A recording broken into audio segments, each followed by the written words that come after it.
My name's Scott Farlow. I'm acting as chair today, as our chair, Mark Latham, is joining us online. I'd like to welcome everyone to the third public hearing of Portfolio Committee number 3, Education's Inquiry into Teacher Shortages in New South Wales. I acknowledge today the Gadigal people of the Eora Nation, the traditional custodians on the lands on which we're meeting today. I pay my respects to their elders past, present and emerging, and celebrate the diversity of Aboriginal peoples and their ongoing cultures and connections to the lands and waters of New South Wales. I also acknowledge and pay my respects to any Aboriginal and Torres Strait Islander people who are joining us today. Today we'll be hearing from a number of witnesses, including representatives of the PSA and various parents and citizens associations. We'll also hear from the New South Wales Education Standards Authority, as well as Professor John Hattie from the University of Melbourne School of Education.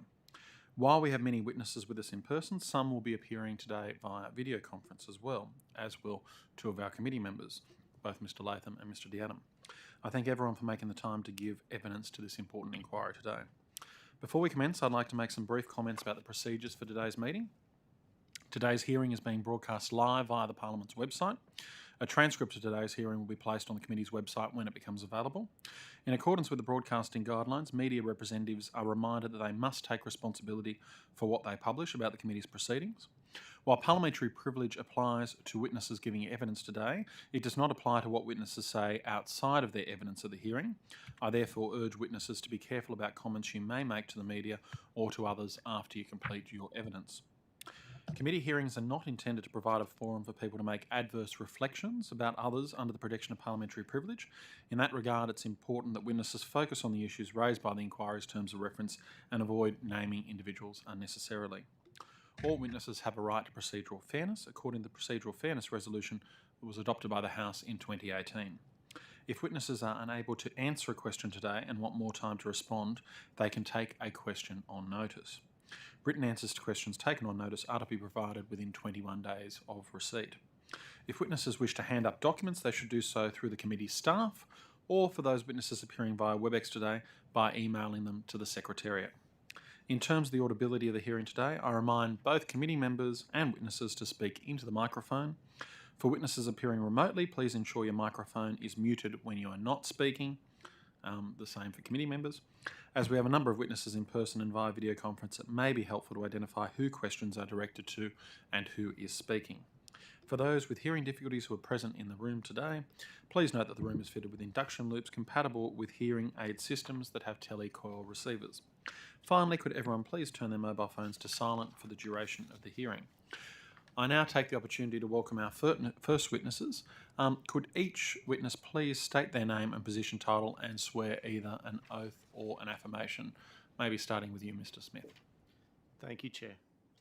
My name is Mr Dylan Smith, and I am the Manager of Industrial Support Services for the Public Service Association and Professional Officers Association Amalgamated Union of New South Wales, referred to PSA for short. Thank you very much. And you take the oath or the affirmation? I'm taking the affirmation. I solemnly, sincerely and truly declare and affirm that the evidence now about to be given by me shall be the truth, the whole truth and nothing but the truth. Thank you very much. Good morning. My name is Dr. Andy Asquith. I'm the Research Officer for the PSA. And I'll take the affirmation if I may. I solemnly, sincerely and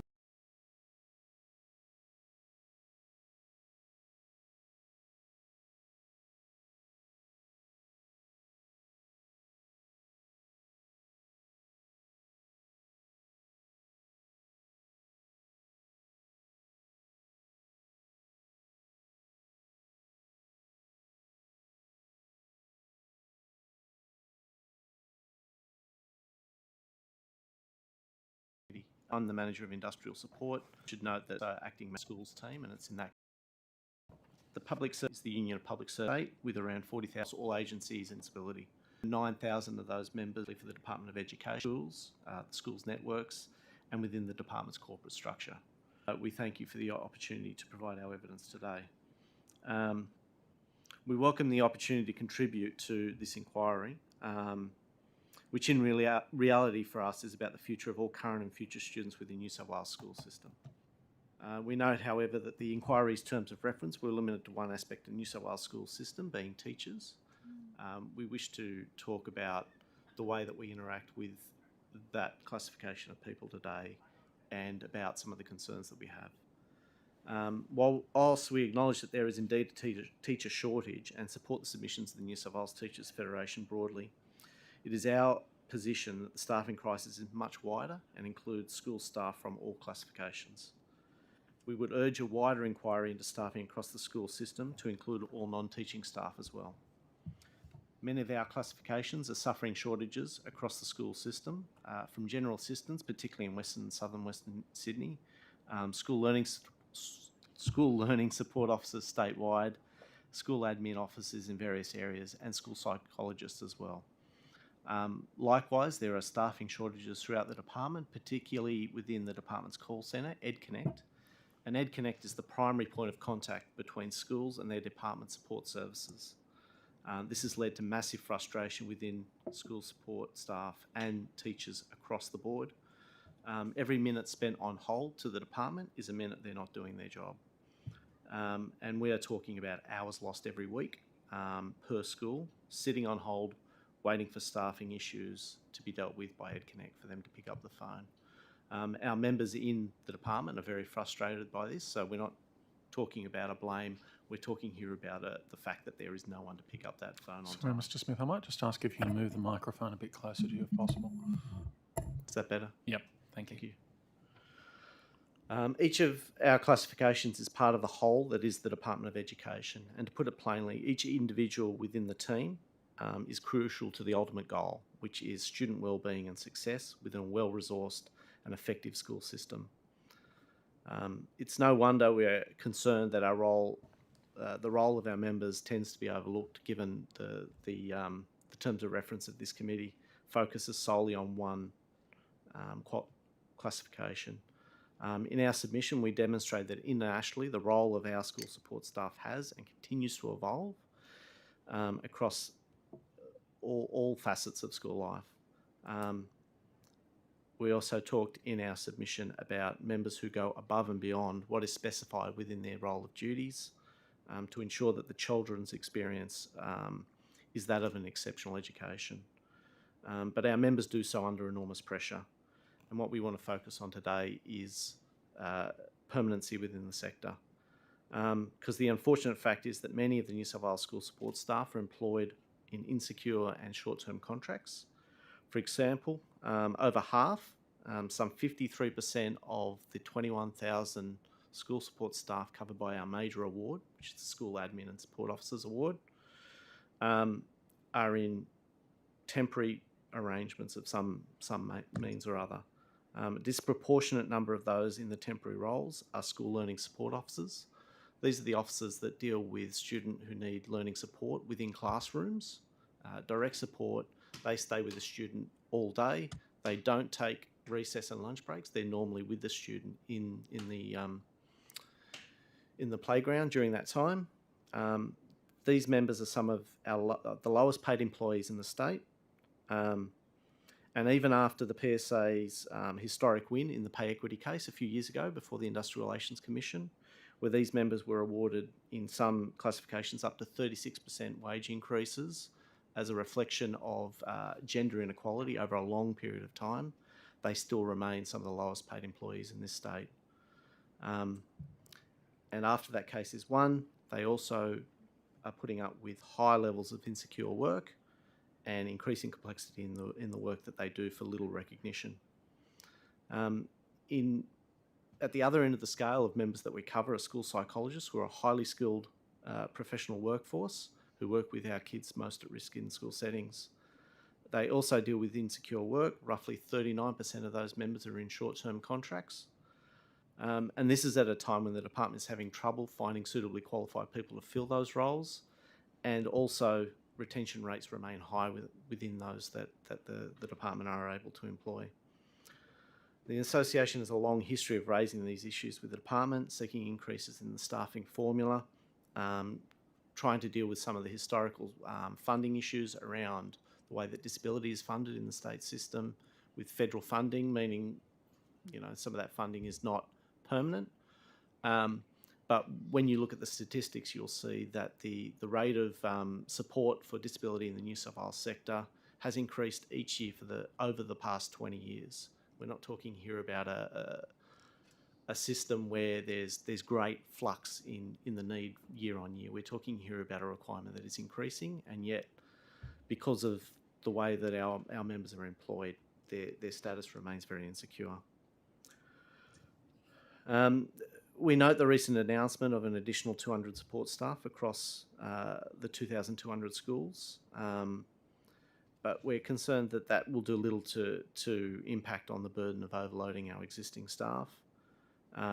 It is the proverbial drop in the ocean, 2,200 schools, 200 additional staff.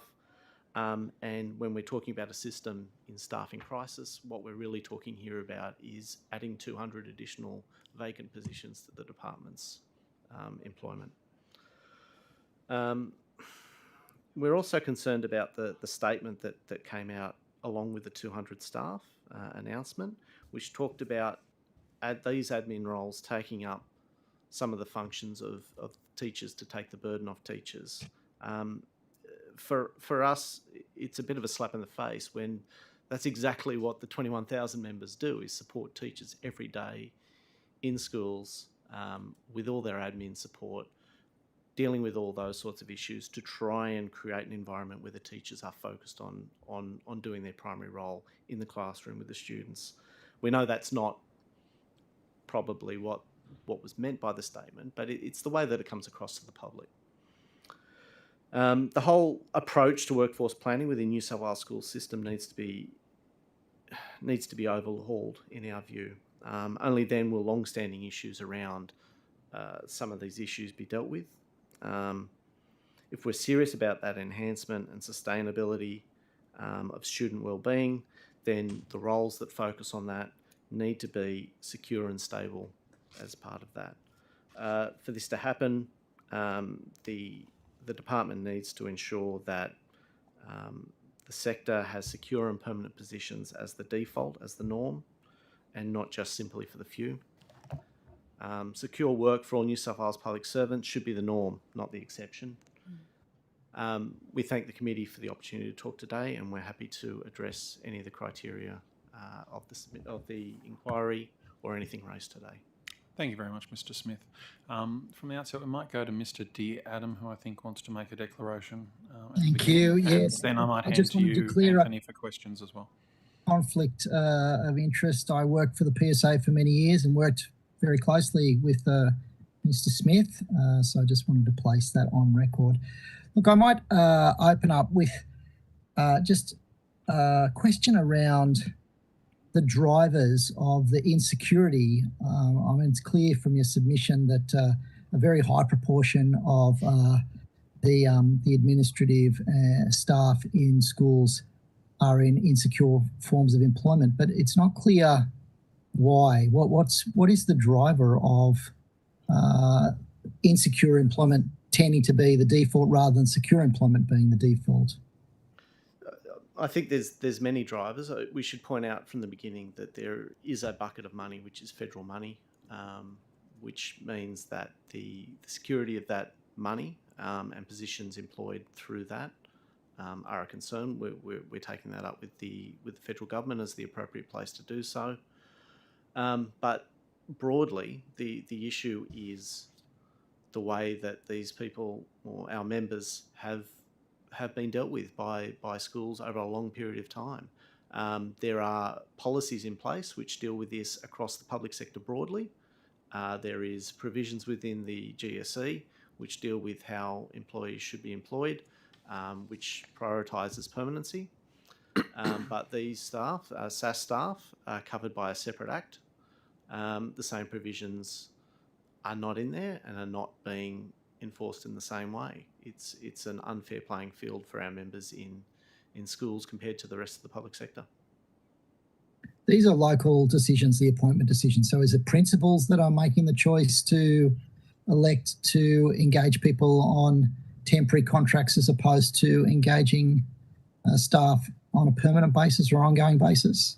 The department is adamant that these decisions are held by the department, but unfortunately the reality is that the people who are signing off on these decisions, the people who are looking at these decisions and putting forward the submissions to the department for consideration are the principals.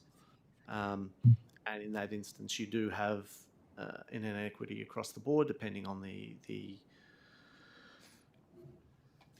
support of the principal for the positions, and also just the pressures that individual schools face.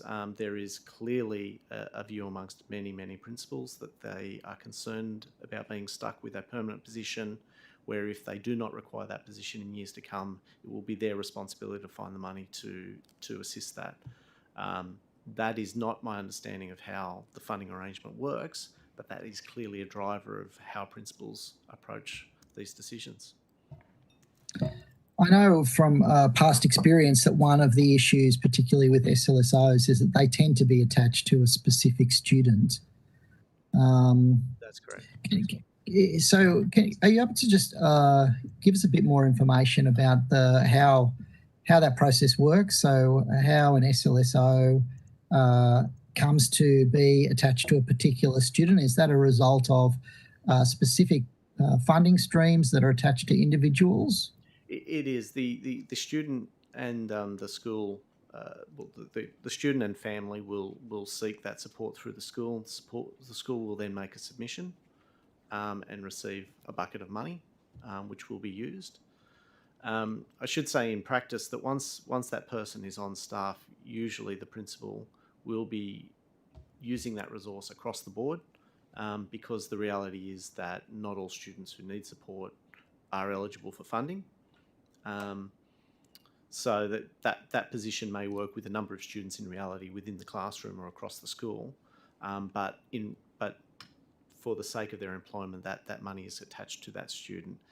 And that goes back to the point I was making in my opening statement that although that money is attached to a student, we're not in a situation here where there's a great flux up and down on a yearly basis between allocations. The student's going to be there for 6 years, 7 years in a primary setting. And the majority of schools are finding that the increase overall across the school is going up most years. So in reality, if we're talking about a department rather than a school, what we should be seeing is a department that has a system in place to ensure that the people who have the skills have been trained up, and there's a fair amount of work that goes into training an SLSO before they start, that those skills are not lost or dealt with as sort of like, that you're there for Timmy, and once Timmy goes, goodbye. So I wanted to just explore a bit further that issue around those students who don't attract any funding. I mean, it's not uncommon that you'll have kids in a class that have behavioural issues that can be very disruptive, and teachers. It's obviously having disruptive students in your class obviously compounds the stress and pressure on the teacher.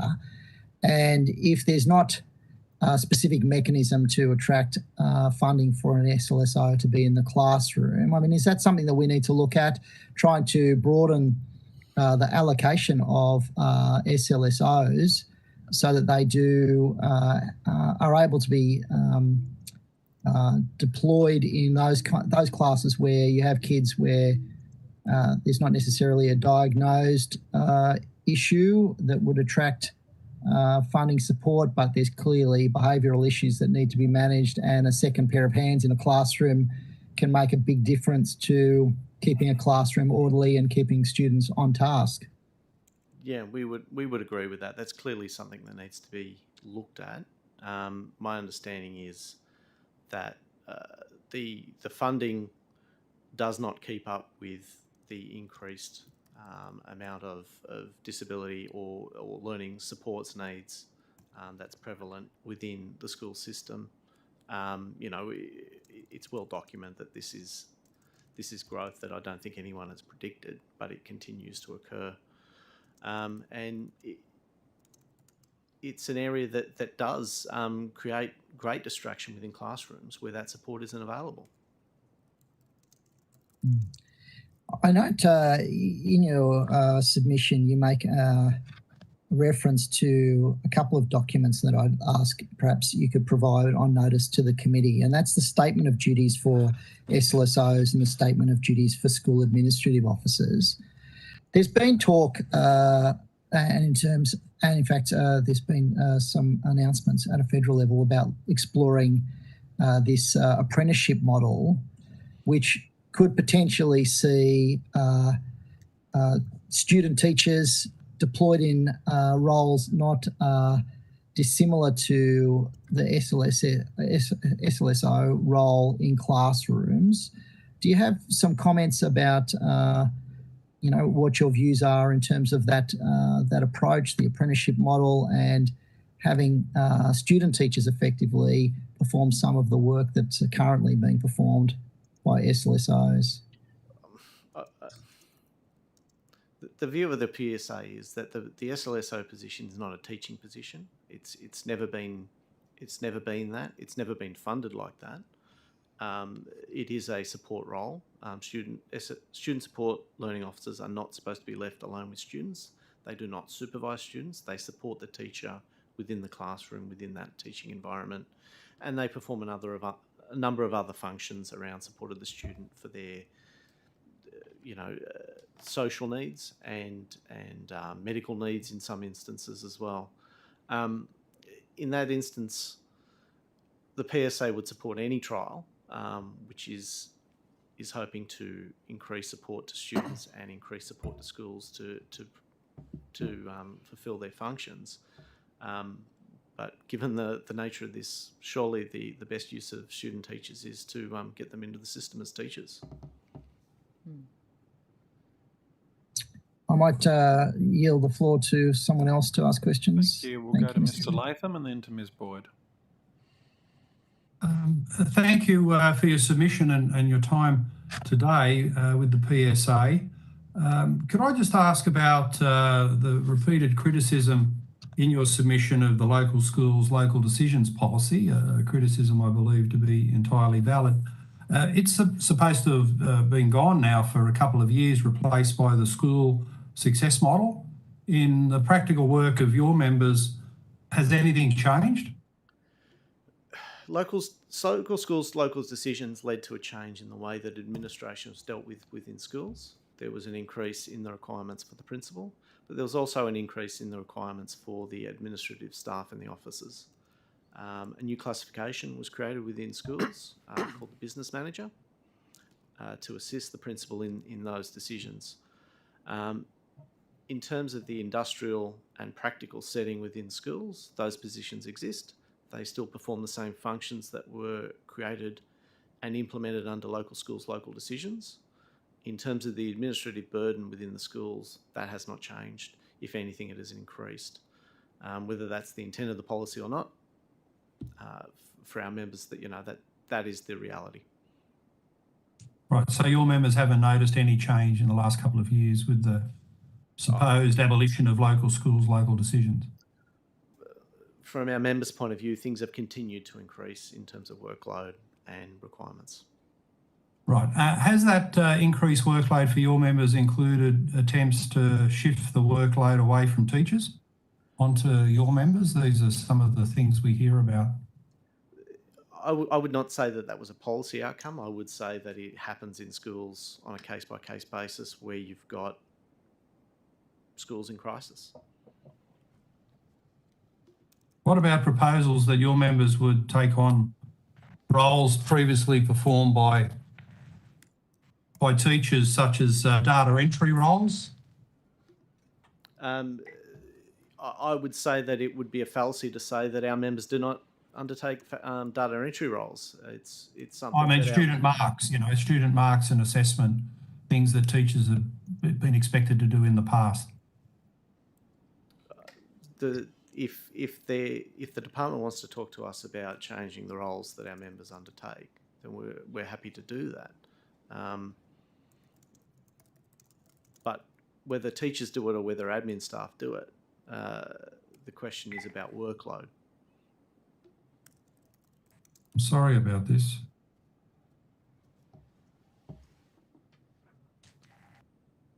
You stop ringing. Right. Do you want us to Okay. come back to you, Sorry Mark? about that.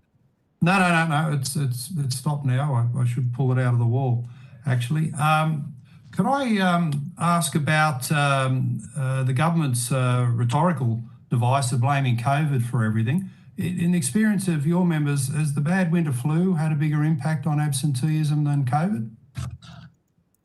I'm not in a position to answer that, to be honest. Right.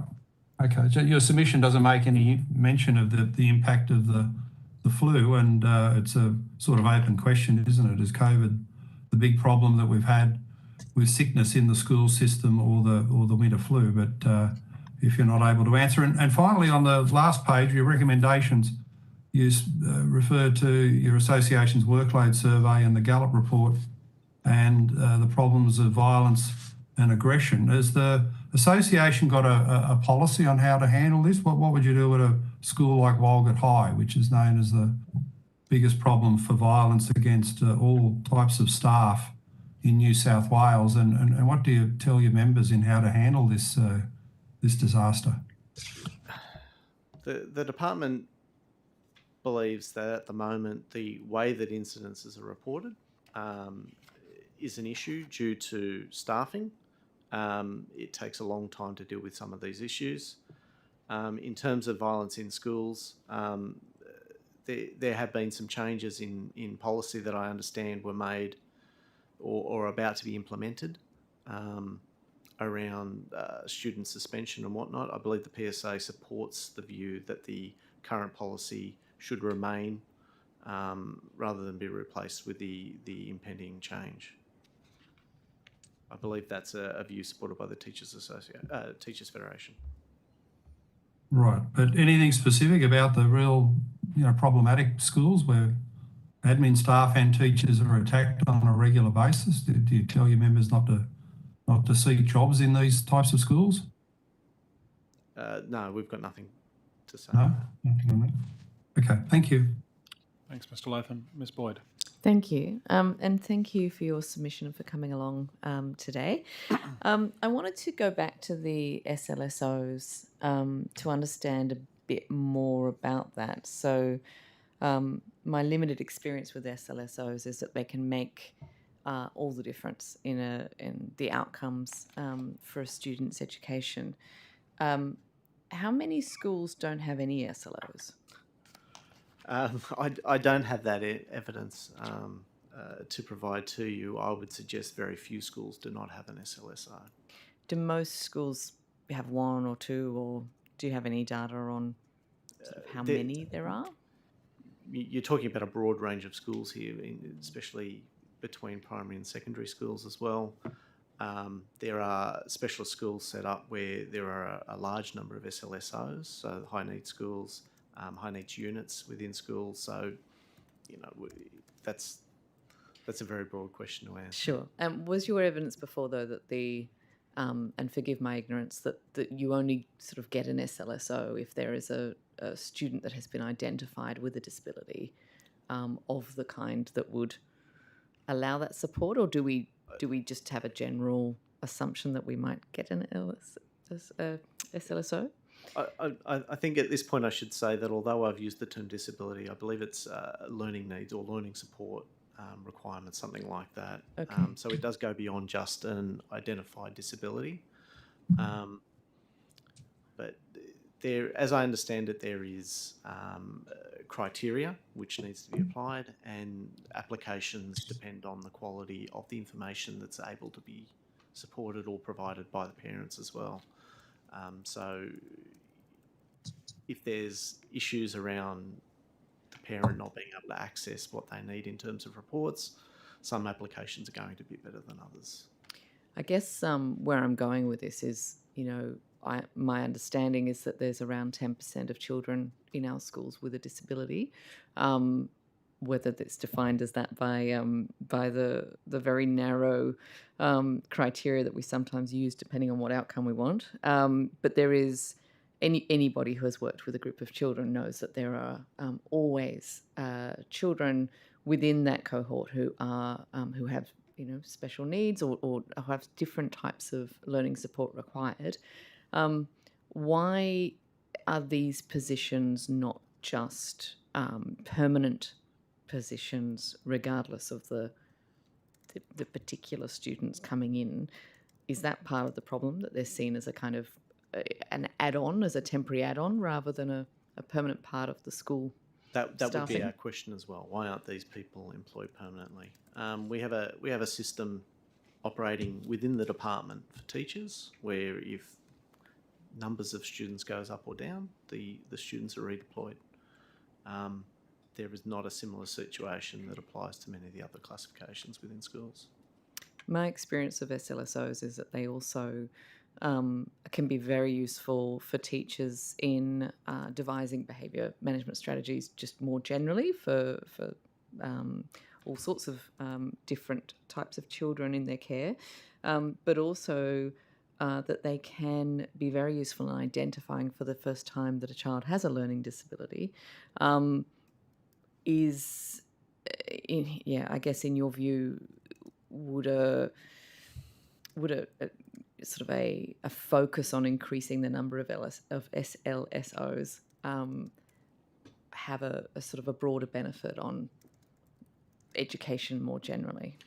We do, and we also note that there are classifications within schools other than SLSOs that perform that function, such as school psychologists, such as student support officers, that perform those functions. Any sort of support like that is going to assist the school in not only identifying, but then also helping guide the family through the process of, well, this is the sort of evidence that you're going to need to support an application for support for your child. And if there were significantly more SLSOs in the system, or at least if there was an assumption that they were permanent positions within the school staffing structure, would there be sufficient individuals to fulfil those roles? Have we got enough people that would be able to come through? That you're asking me now about planning the economy as a whole. No, sorry. I'm asking. I guess my question more is around the current qualifications. Do you know if we're seeing people attempting to become SLSOs and not being able to get the qualifications, or is there any of those concerns like we see with as teachers? we talked about in the submission, the history of the positions, it started off almost as a parental volunteering to assist with a student, became a formalised position, and became then a skilled position that assisted with more and more tasks within the school environment. A large proportion of people who move into these roles are parents who are returning to the workforce after their students are starting to get older, so that I think that's part of the historical bent towards older females, which is the current demographic of the positions. But the role has evolved; it has become more professional, and I feel that it would definitely be a position that could be filled in greater numbers if needed. Thank you. Thanks very much. And to the Deputy Chair, Thank the Acting you. Deputy Acting Chair, Courtney Deputy Hughes. Chair.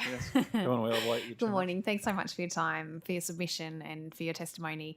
And I think it was probably an oversight on our behalf when establishing the inquiry that we didn't include your support staff. So can I just say thank you very much and if you can pass on our committee's thanks to the very important work that they do in our schools, supporting our teachers and providing that administrative support, which our inquiry conducted a survey as part of our opening for submissions, and of over 11,000 responses, 8,500 were teachers, and of them 92% said workload is the issue that's going to force them to leave the profession, which they don't want to do. So we certainly recognise the important work that's done. I wanted to ask you about you've got a couple of recommendations in your submission, or a number of recommendations, I should say, in your submission. I wanted to talk about the reintroduction of centralized school support services. you note that they're not related to this central core education, the core education purpose for schools. But as we know, if they're not provided, then teachers end up having to do that instead. What kind of support services would they be? It would be around providing some of the support that we're talking about in terms of curriculum support. I might hand over to Andy on this one. Yeah. We're thinking in terms of things like corporate services. Yeah.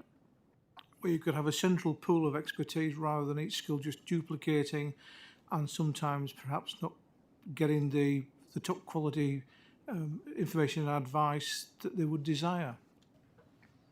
Yeah, absolutely. And so you talked about how local schools, local decisions, Mrs. Smith has directly contributed to that sort of additional burden. Would that be the kinds of things that that would have been done in the past? It would be, and I guess I would raise EdConnect, which, as I said, is sort of the primary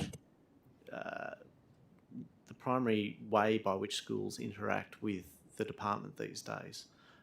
So if there is an incident... Can I jump in and ask you a dumb question? So if a teacher's waiting on hold for EdConnect, what kind of things would they be calling up for? What kind of support? Yeah, so that could be there was an incident in the school, a child had been injured. They need to report that injury to ensure that that's followed through. That report is done through EdConnect. It's not online, it's usually done over the phone. Mm-hmm. There's a payment that needs to be made, then our admin officer is going to ring up EdConnect to confirm that payment and to process a lot of these things online. If there's an issue with one of these payments that needs to be logged through IT, you ring EdConnect and you get referred onto the IT section. So it's a broad range of support functions which goes through a single pool of staff in a head office, which in our experience has been under-resourced and is a very itinerant workforce, which means that corporate knowledge has not been maintained. So we heard testimony yesterday from researchers at a range of universities, and they were talking about how local schools, local decisions has directly contributed to the rise in temporary teaching roles. Would you say that we could say the same thing about admin support, that local schools, local decisions has led to an increase in temporary employment within the department? I would say that historically we have always had a high level. The teachers have had a number of processes, and that's not my bailiwick, so I won't get into that. But we have traditionally always had a higher level of itinerant workforce than the teaching staff. I would say that it has not been assisted by local schools, local decisions, and it does not look like improving, given the way that things have been heading. And the RAM funding then for associated services, you said 39% of your school psychologists are on short-term contracts. Does that then also influence the short-term contracts that are in schools? School psychologists are a bit different. They're sort of a duplication of a teaching function, which is the school counsellor. School psychologists were created because the department could not find enough qualified people to fill school counsellor roles. To become a school counsellor, you need a teacher's degree and a psychologist degree. There's not enough of them. The school psychologist positions were created because of that very absence of the workforce that was needed. And we can't find enough. That's not correct. We cannot retain enough of them. It's difficult to fill the roles, and they are not being retained. There are some differences in the way that the two classifications are treated in terms of their conditions of employment. And it's very difficult for our members to sit beside somebody on the same money but doing different conditions, better conditions, who have priority for transfer, and yet our members have no transfer system. If our members wish to change school or change position, they need to apply as if they were an outsider to the system. Yeah, okay. I think we could talk about the need for school counsellors and school psychologists for another couple of hours, but I just wanted to touch on one final issue before I pass back to the chair, which was you talked about how school principals should be encouraged to use base funding to move staff engaged in temporary insecure employment onto permanent contracts. How could that happen? Would that be a policy decision by the department, or would that be, how could we make that happen? It would be as simple as encouraging principals to do so. The mechanisms are in place. We would say that at the moment the department is reluctant to positively reinforce that. No, that's really helpful. Thanks very much. Thank you. Aileen, do you have anything? Not yet. No. Not yet. Not all right. Well, thank you very much for your evidence here today. I think it's been compelling for the committee. If you've taken any questions on notice, which I don't think you have. Sorry, Chair. Can I just ask one further question? Mr. Downham, come back in. We've got 5 minutes still assigned. I wanted to come to an observation in your submission around the growth in executive staff and the consequential growth then in administrative work. There's been a lot of discourse in the system around enhancing school leadership, educational leadership, and we've seen the department putting in place these assistant principal positions for curriculum and instruction. Is that driving additional workload, and can you give us some indication of why that those leadership positions create an increase in workload for administrative staff? Each time there's a new senior position created, there's a supporting structure needed there for them.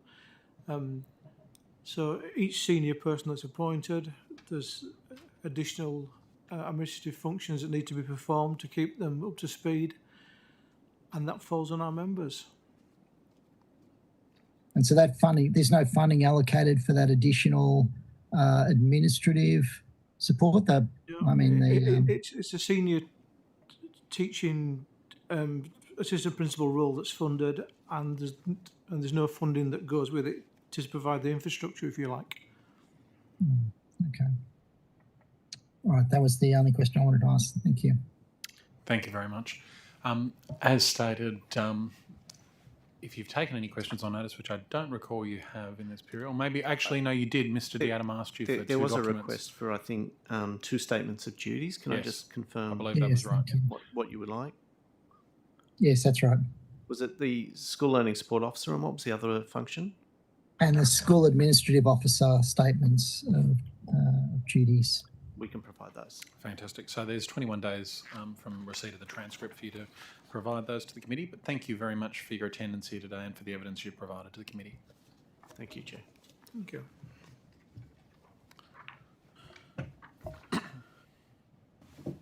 Now, slightly early, but I welcome our next witnesses now, and that's Mr. David Hope and Miss Sharon Brownlee from the President of the Northern District Council of P&C Associations and the Central Coast District Council of P&C Associations, and Ms. Narelle Horton, the President of the Russell Lee Public School P&C Association. If you could come up to the table, please.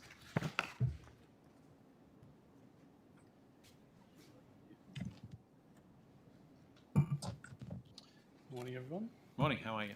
Good morning.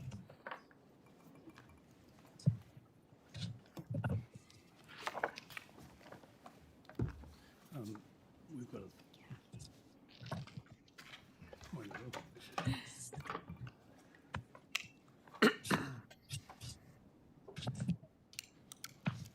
Everybody settled? Thank you very much. We might start with you, Ms. Brownlee. Could you please state your name, position, title, and swear either an oath or an affirmation, and then we'll move to your right down the table. Certainly. Good morning. Sharon Brownlee, and I'm the President of the Central Coast Council of P&Cs, and I've chosen the affirmation today, and I solemnly, sincerely and truly declare and affirm that the evidence now about to be given by me shall be the truth, the whole truth, and nothing but the truth. Thank you very much, Ms. Brownlee. Mr. Hope. Yes, my name is David Hope. I'm the President of the Northern Sydney District Council of P&C Associations. I solemnly, sincerely and truly declare and affirm that the evidence now about to be given by me shall be the truth, the whole truth, and nothing but the truth. Thank you, Mr. Hope. Ms. Horton. Narelle Horton. I'm the President of Russell Lee Public School P&C Association. and I'm taking the affirmation. I solemnly, sincerely and truly declare and affirm that the evidence now about to be given by me shall be the truth, the whole truth and nothing but the truth. Fantastic. Thank you, Ms Horton. Would any of you like to make a short opening statement for the committee? We'd like to. Yes, indeed. We've got some opening statement notes here, just in case you miss all the important. Wonderful. If you could hand those up, Secretariat's just behind you. If you've got additional copies, that would be very helpful for We brought hands up. 10, yeah. 10 copies, even better. You start reading, David, and I'll do that if you like. Got it, thank you. And Mr Hope, are you doing that on behalf of both organisations? I am, yes. Excellent, thank you. So we've had a look at some of the other submissions since we wrote our own submission, and we've found the New South Wales Government submission to be comprehensive, and what we liked about it was it signalled the intent, but we do have concerns. The Minister said in that particular submission that the strategy sets us on a journey, and that's very important because these business reform projects take a long time often. From our perspective, we've seen over the years a number of reform initiatives which have looked promising but have either retreated to the status quo or have just not worked well at all. So there's an implementation issue. These include, and we've listed them in the notes, such things as One Size Doesn't Fit All report going back to 2005, and there's a few others. Successful change programs need to take place within a reasoned and prioritised organisational change strategy and plan, and that includes having decent project management expertise behind it to make sure things actually happen. And that hasn't been a feature of the department's operations in the past, at least not to the level that we believe it should be. The department's submission talks about complementing a range of other strategic reforms and initiatives, and in a large organisation like the department, there's always going to be a lot of areas that need reform, but they need to be prioritised because you can't do them all at once. But if you're doing something like this, you still need to have a link to what the other reforms might be. So there needs to be an overall strategy and an overall program team running the reform project, not just left with the operators or some other part of the organisation. And that's been one of the difficulties with the teachers in the schools. They cop a whole lot of stuff from the policy areas and other areas of expertise in the department, and that may be good, but it's uncoordinated, and you end up with a whole lot of duplication and things that shouldn't really be implemented in the way they're being implemented. So I think that's probably all I want to really say here, except for the fact that we heard you talking, we saw in the submission that in some submissions that universities were saying, well, let's train paraprofessionals and put them in place. This is New South Wales Government has done this in the past. Back in the 50s and 60s, they had cadets going into the water utility and electricity utilities and all those sorts of things. Some of those cadets were part-timers, so they worked 4.5 days a week, and then they did maybe 12 hours of lectures at night and on the other half day. And some of them were full-timers, but the feature was that they were all on bonds. And so they needed to stay with the department they were working with for 5 years. Now, we believe that could be something that could be used as well. So that's it. Thank you very much. Ms Horton, did you have anything to say on behalf of Russell Lea Public School or PNC? I feel that the letter I submitted was sufficient. Okay, fantastic. We might go to questions now. Mr Latham. Thank you to the PNC and school representatives for the submission and their attendance today. Just looking at the submission from North Sydney and Central Coast, you say the shortage of teachers may not be large in percentage terms. You said to be less than 4%, but then you list some very disturbing experiences, outcomes about the lack of in-field teachers in maths, other specialist areas, including music and language. Is that your main priority that you believe the government should be targeting to fix the large number of out-of-field teachers we have in some of these STEM subjects in particular? We were looking at the mandatory components for the curriculum delivery and noting that students in their early years of high school were not getting the curriculum. And so while government and NESA were articulating and declaring that there's a broad curriculum offering for students, we were demonstrating that it's not delivered. Those students don't get not just an opportunity around subject choice, they don't even get the curriculum delivery as it's mandated. So there's a false assumption by the broader community, the taxpayer, the parliament, that education's being delivered in all spheres and an understanding. A lot of money is spent on some of those curriculum committees and reform, and it's certainly not being delivered for those students on site. That's what we were trying to really identify. Then the bigger issue around some of those areas of genuine teacher shortage where children are just in a hall or in a room in a combined class with no teaching and learning taking place, just supervision, is a great concern to those parents. But certainly geography teachers teaching maths and being 1 week ahead of students, teachers teaching right out of subject area and having students not engaged. No wonder it's leading to behaviour issues, and we could touch on some of the discussion around inclusive education and the lack thereof of quality teachers and it's specialised teachers, should I say, in that area to look after the needs of those students. So the failure of actual having the profession as articulated to deliver the curriculum as publicised was a really big concern for us. Right, and just anecdotally, your own estimate, what do you think is the learning disadvantage students face in not having an in-field teacher? Is it 10, 20% setback in their learning results, their academic results, compared to if they did have... Mr. Latham, it might be higher than that, because once a student's not engaged in the classroom and they're not engaged in that subject, they lose respect for what's happening in the school, respect for the whole system, and it can have a knock-on effect that means by the time they're in year 8 or 9, they're already disengaged from school, and there may only be 1 or 2 subjects where they're really engaged with a teacher that's all over the subject area and the students are really engaged, and those students are disengaged and moving on. And in some schools, we think the percentage might be even higher. And if you have a look at year 7 enrolment compared to year 12 completion, you will see hundreds, literally thousands of students who don't complete. So it's not about either or for a HSC, vocational education and training like Victoria. It's about that they don't complete education at all. And so that lack of engagement in the early years, we really believe is crucial to them engaging in the school, the system, and belonging to that school. And in terms of solutions, what do you think of the idea that's being advanced of scholarships in initial teacher education, but also for career changes to come into these areas where clearly in New South Wales we've got a paucity of in-field teachers? Yeah, well, we think that's a good idea.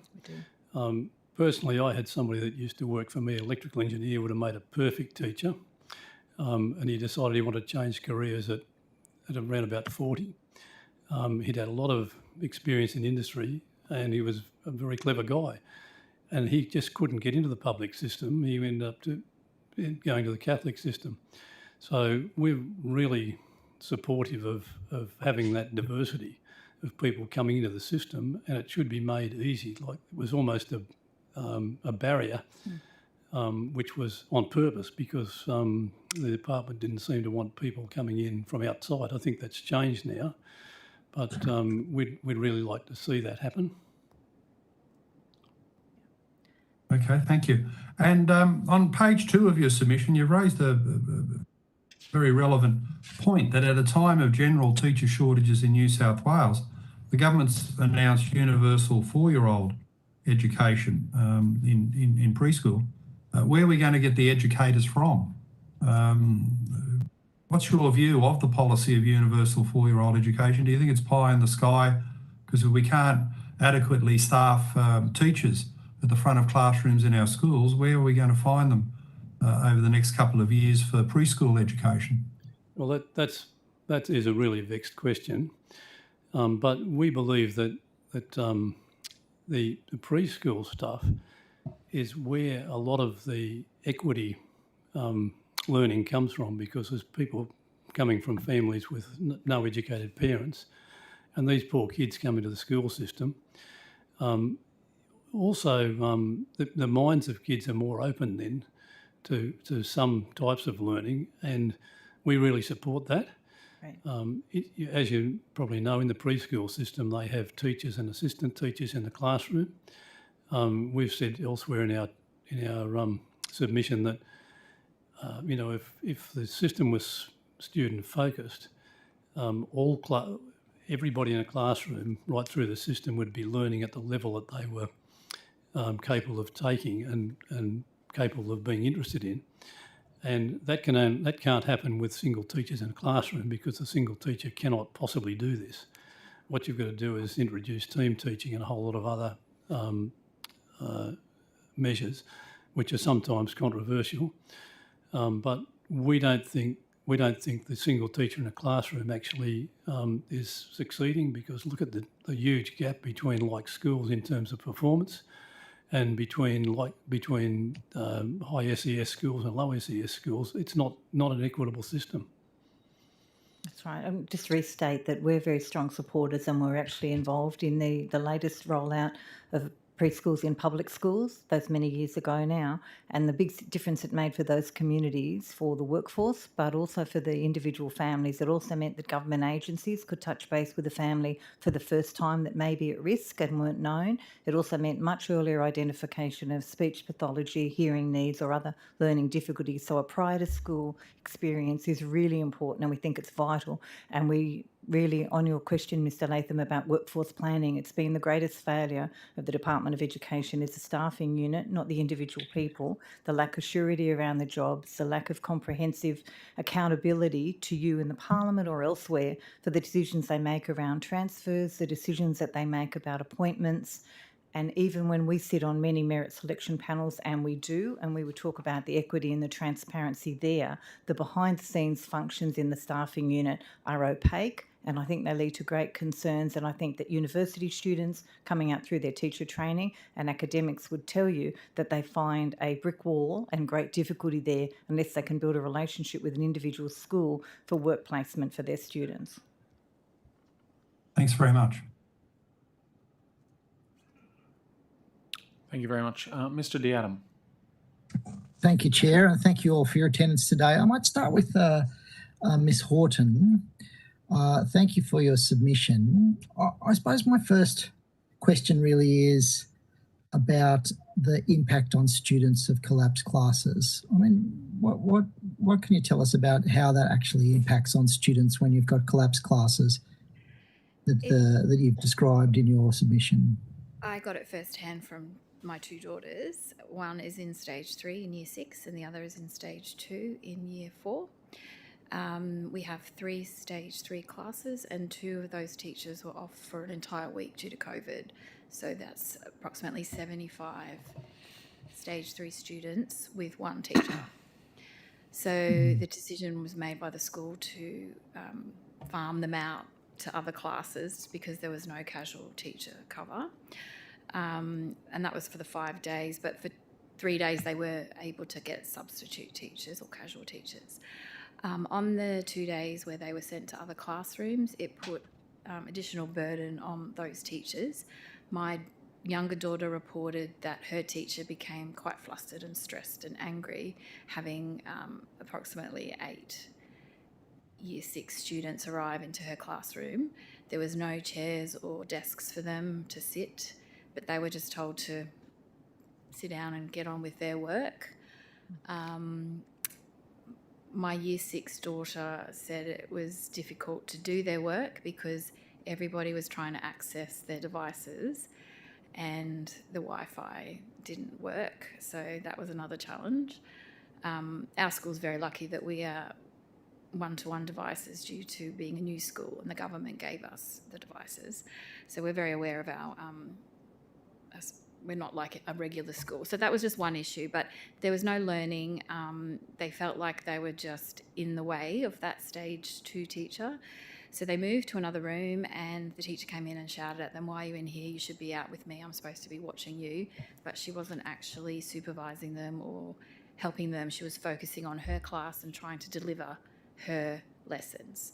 So my elder daughter just felt that abandoned, so they just went back to their stage 3 teacher who was the only one there, and she just tried to sort it out. So it impacts the student that they're not getting any work done. They couldn't complete their tasks, and for that entire week, they didn't do any learning. They were given substitute teachers on 3 days, and they were just doing things like art and games.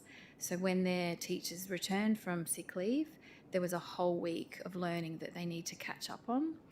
And my daughter reported that that was quite stressful for the teachers and the students, and there was issues with getting everything done within the time frame that they had. So certain lessons were skipped, and that's what she reported to me. So there's clearly issues around that are created because teachers have to report against particular curriculum outcomes, and if they've got less time as a result of those absences, and there hasn't been learning undertaken in their absences, so there's not a capacity for the school to actually deliver the necessary content to meet those curriculum outcomes, then that's right. The kids are at a disadvantage, but the teacher's also under intense pressure to try and find some time to try and identify reporting outcomes, to do assessments, to as well as make sure the kids have covered the content so that they can be assessed against it. It really compresses the whole situation if that learning's not happening, doesn't it? That's right. And there's an increasing number of students at our school, and I'm sure all primary schools and high schools, that are anxious. There's anxiety now as a result of COVID or just the times that we're living in. So there's a number of students that struggle getting to school. First of all, that's an issue. But then to get to school and not know what they're going to face, which teacher they're going to have, if they're aware that their teacher's going to be off for a long period. So that was conveyed to me by parents as well. And instances where one child is unable to deal with large groups. So when classes are merged or collapsed and put together, she just had trouble being in such a large environment with so many students. It affected her ability to learn that day. What consultation did the school engage in around the decision around split? I mean, they've made a decision about how to manage the situation through split classes. Do parents get advised that their students are going to be put in split classes? Is there any communication at the end of the day from the students? There are the instances where Year 2 students were sent to kindy classes and went home to their parents and were just like, "Mum, I had to go to kindy today." And I was like, so uncool. And, they just felt sort of offended. And they, they're wanting to do the learning that they're supposed to be doing, and that wasn't happening. They were just being babysat by another teacher. So one of the concerns that I've had is that there's really not sufficient information provided to parents about what's happening with staffing in the school. And would you be aware as a parent active on the P&C, would you know how many staff are actually engaged on insecure contracts? Do you know how many temporary teachers there are at your school? I don't know that. I'd love to know. It's an ongoing concern because we were told at our last P&C meeting this month that there's 3 open positions that were going to be filled, 1 centrally filled, and the principal explained that he has no say in that, and we're not too sure what will come out of that. He would like to be actively involved in recruiting his teaching staff. The current teachers at the school we all really like, and we could potentially lose up to 3 of them due to the movement with temporary versus permanent. I don't have a great understanding of that, so he doesn't get into details with me because I'm not sure if that's something that parents should know from his perspective. Yeah, I don't think the department has a clear view. Well, I think they probably are reluctant to share that type of information with the parent community, even though that volatility in staffing can lead to, a churn of teachers through a school. And, what impact does it have on kids if, the teachers constantly changing in a school community, does it impact on the relationships that are able to be constructed between parents and children and the teaching staff? I think the students like consistency, knowing who their teacher is. So when there's constant change, even with, we have acting assistant principals, and we don't know if they're going to be there next year after the recruitment process. And a lot of children like those particular teachers and want to have them as their teachers next year, but we might find that they're no longer at the school. Parents like to know who their children are going to have and develop a relationship with them. Could you repeat some of your questions? Because I'm not sure if I answered. Yeah, I suppose I'm getting at that issue around, well, it's nice that when you can, your kids can see that there's a teacher that they might have had in kindergarten that's still there when they graduate in year 6, and even though they might not be their direct classroom teacher, there's someone that they have an ongoing relationship with, and it gives that sort of stability that's important in terms of those early years of growth and having those stable kind of relationships. So I suppose my question's really directed to the kind of the impact on kids and their confidence and the kind of relationships that are important to their education. But if you, do you have any further comments in relation to that issue? I mean, my children, and I'm sure all other children, one day they love a teacher and the next day they don't. But I think it's lovely that the kindergarten teacher that both my daughters have are still at the school. So when one of them graduates and moves on to high school at the end of this year, that teacher will be there at her graduation. And I think that is very important. Thanks. I might turn to Mr. Hope and Ms. Brownlee. In your submission, you talk about the scholarship model. I have to say, my father did a scholarship back in the 50s. He did his first bonded service at Bombala Public School. It was a kind of one-teacher school and he ended up staying in the system for 40 years. So I think there is certainly something to be learned from that previous experience. Do you think, we've had evidence around the apprenticeship type model and changing the way initial teacher education works so that teachers from the get-go are attached to particular schools or particular clusters of schools? Do you think there's merit in that approach? Absolutely, we'd support that wholeheartedly. If I put my pro-chancellor hat on from my time at a university council, I'd be able to tell you the incentive is to recruit teachers, and the universities are paid on enrolment. They're not paid on completion. And so I think that, having a new federal minister in Jason Clare talking to the state ministers is going to have a huge impact, and some accountability and responsibility as Commonwealth dollars filter down to the different jurisdictions. And I think it's vital for universities to be held much more accountable for the placement of teachers that they take the funds for. So, and the department, again, as well as some of the other sectors, but we only speak for the department, has a responsibility also to make sure that those teachers get a proper support in the classroom, and they're not just left with the newest teacher in the newest classroom to be able to limp their way through their placement and then often not complete. That lack of retention in the first 5 years is all about the lack of support for initial teachers in their schools and through their placement. Yeah, like the education community or system is different to most other systems. If you're in another profession and when you're a starting person, you don't have the responsibilities of that a starting teacher does, which is the whole classroom. You have responsibilities under other people and you work together as a team. And I think that's one of the difficulties when a teacher comes out of university and not a college, not a teachers' college like they used to. They're just out of their depth. So we actually support that, as Sharon said, quite strongly.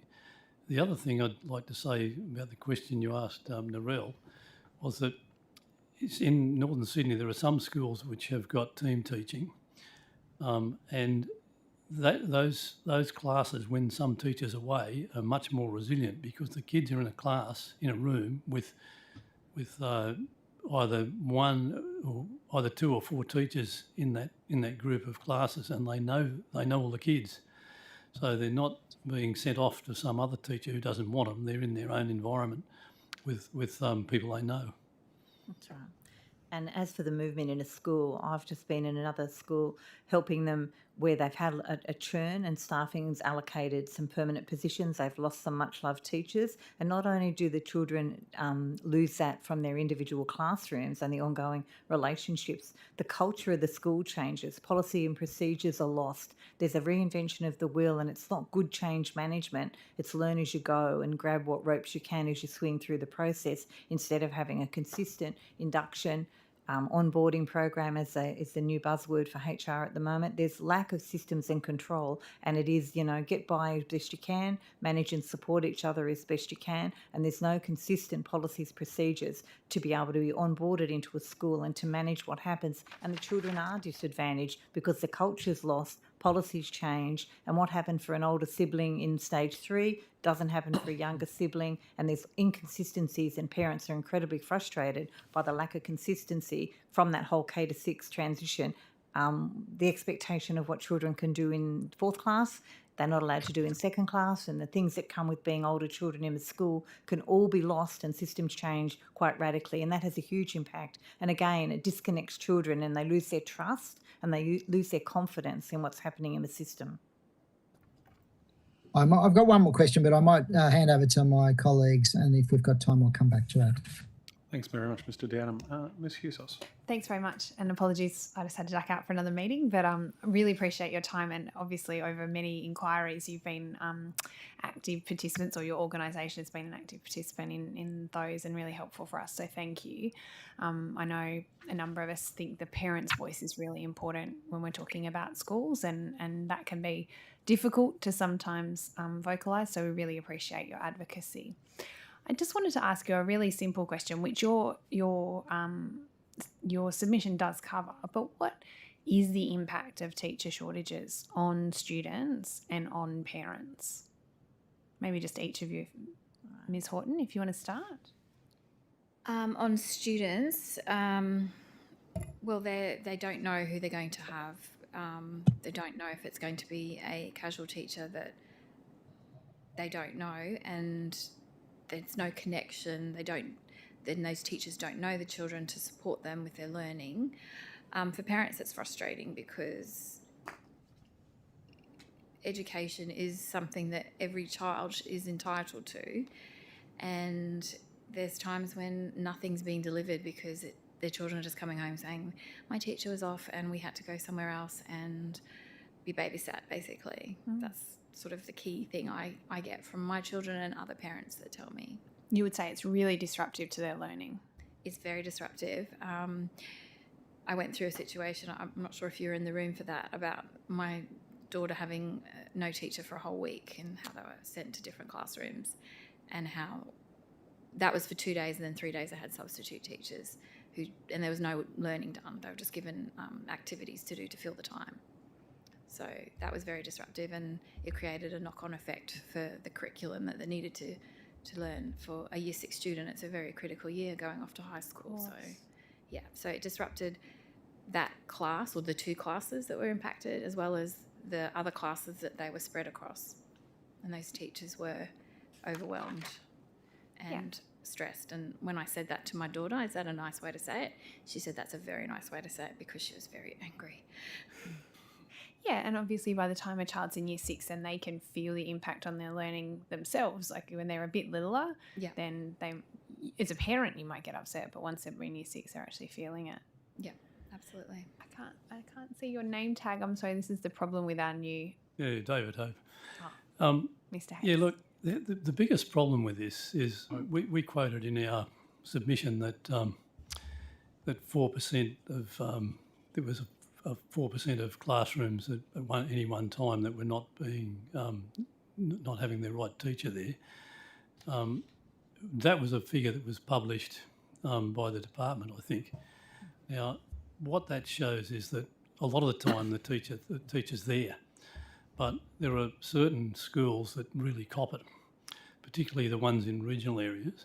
But also there's some in Northern Sydney that are like that, where there's multiple teachers, particularly with COVID, off from time to time, and that really disrupts the kids if it's more than a day, or sometimes it's weeks. People get sick and they're away for a couple of weeks. But the same schools seem to cop the same problem, and they're the ones that are hard to staff for whatever reason. So it's really that inequity is a really bad thing, and we don't know what all the solutions are. We've suggested some stuff in our submission, but we're mainly pushing is to having proper systems to manage these reforms, so that those problems don't just sit there for decade after decade, just rotting away and never improving. That's right. And I think that it's really important to recognise that for some children, 2 or 3 years is really important to them, that those years in early primary, the beginning of high school really matter. They don't have time for people to take time to just say we've had a teacher shortage and we've known about it for 10 years and we didn't do anything. It's really important to know about it and to act on it and to be responsible. And, we do call on the Minister and the government to have done more about this, because it was known, and there are lots of strategies and different ideas that could have been tried. We recognise there's been COVID, but outside of that, teachers have still been working, salaries have still been paid, and apart from a short time when parents were struggling because schools were closed, the world continues to go on in a child's life, and it's vital for them to have, a quality teacher in front of them and who knows what they're doing, to feel safe and secure, particularly the younger children, to feel safe and secure. But in a high school, it's vital that as adolescents that are dealing with COVID for a start, that their own changing bodies and environments around them have some surety and stability when it's mandatory in this country to go to school unless you undertake homeschooling. And so by law, children have to be at school, and to have failures in the system like we have at the moment is totally unacceptable, and it's been known for some time. And outside some general broad strategies that haven't worked and announcements that haven't worked, we see children continually being disadvantaged in schools. And as David indicated, some of them are mainstream schools in local popular areas, and some of them are regional and remote, and we've got colleagues across the state, and we both do some work with colleagues interstate as well. To know and understand what's happening is vital, and you have a look at strategies in other jurisdictions, and New South Wales is behind the 8 ball here, and we haven't acted and we haven't been flexible. And I think it really behoves us as parents, community and the PNC to as passionately and as strongly as possible say it's unacceptable, and it's unacceptable for children right now, it's unacceptable for them next year, and what are the strategies? And they don't have time for someone to be thinking about it and planning about it, and at the same time continuing to not report publicly or to the Parliament about what's happening with staffing, and be honest and transparent about the casual pool, the lack of trained SLSOs, the lack of people coming through, and where the gaps are. And we're really concerned that those schools and those children continue to be severely disadvantaged. It will come through in the learning outcomes, but even more importantly, school retention and completion. That data is vital, and those children end up with a very lacklustre start of life, and we're spending $19 billion of taxpayers' money in this state, and we're certainly not getting the money or the outcomes that we should be. No, and I think the point you make about the fact that the government knew this was coming, we've uncovered that consistently through SO52s, is that the government had indicators but refused to acknowledge that was not acknowledge it publicly. In fact, it's only once the federal Labor government said we've got a teacher shortage that the New South Wales government was prepared to say. But we really are concerned about the impact on that they knew this was coming, that obviously it takes time to recruit teachers and to train teachers and to actually solve the problem. But no, I think you're absolutely spot on. And the impact on children's learning over time, they don't get that time back. No, there's not a question. That was just more I wholeheartedly agree, and I really thank you for your time. Thank you very much. I think, to Ms. McDonald. Wanted a clarification, thank you.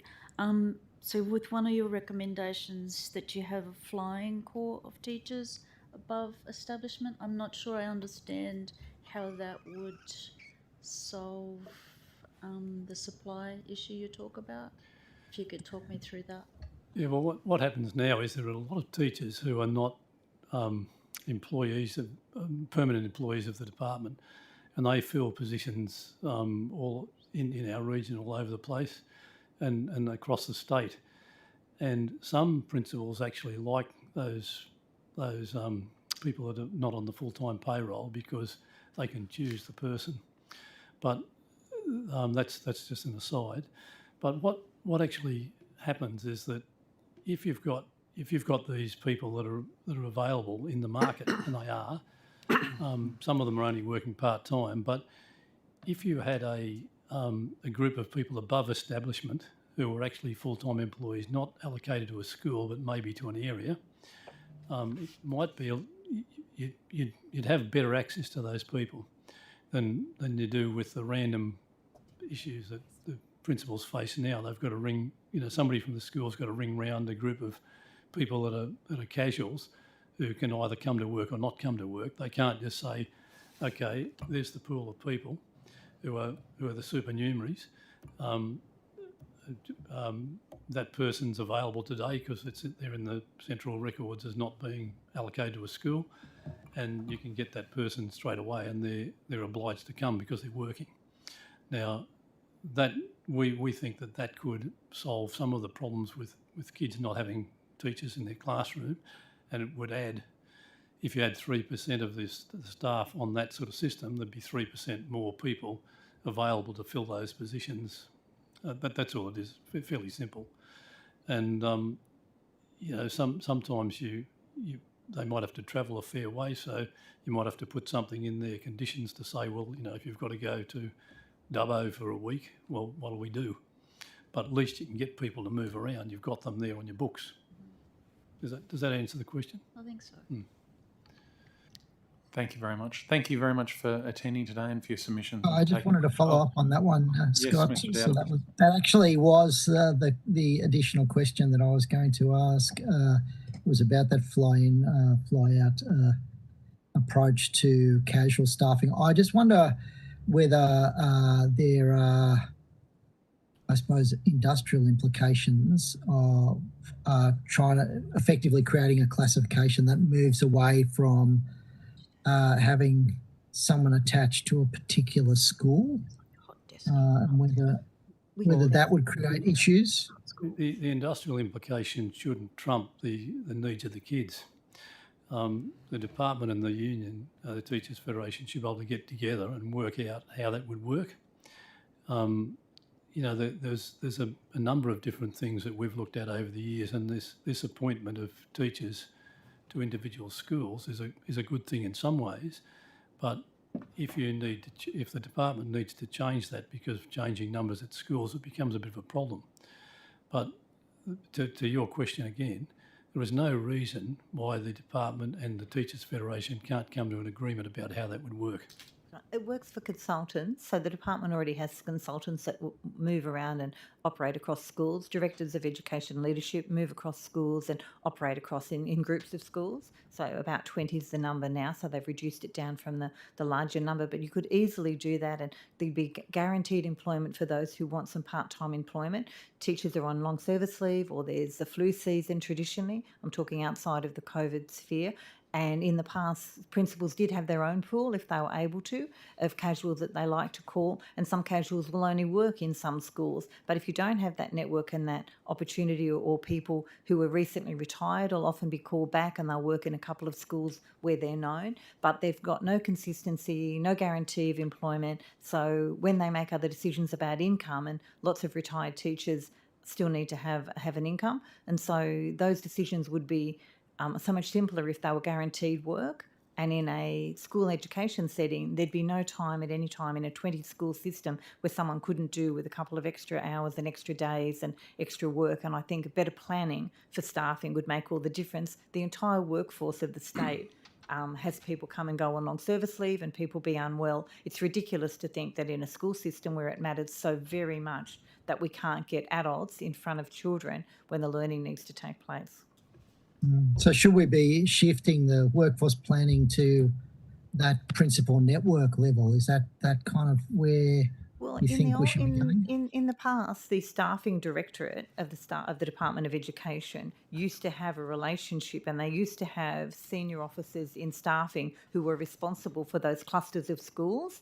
And so if it didn't sit with the principals directly or sit with the directors, it did sit with staffing who had senior officers. And by reducing those senior positions, saving money, having itinerant workers and having no one responsible or accountable for clusters of schools, there's an abrogation of responsibility in the staffing unit to not be accountable for what's happening in schools. So we do think that those squads could be sit with the directors' networks. They don't have to sit with the directors individually, or they could sit with the executive directors, which is the next position up, and those squads would work from that position there.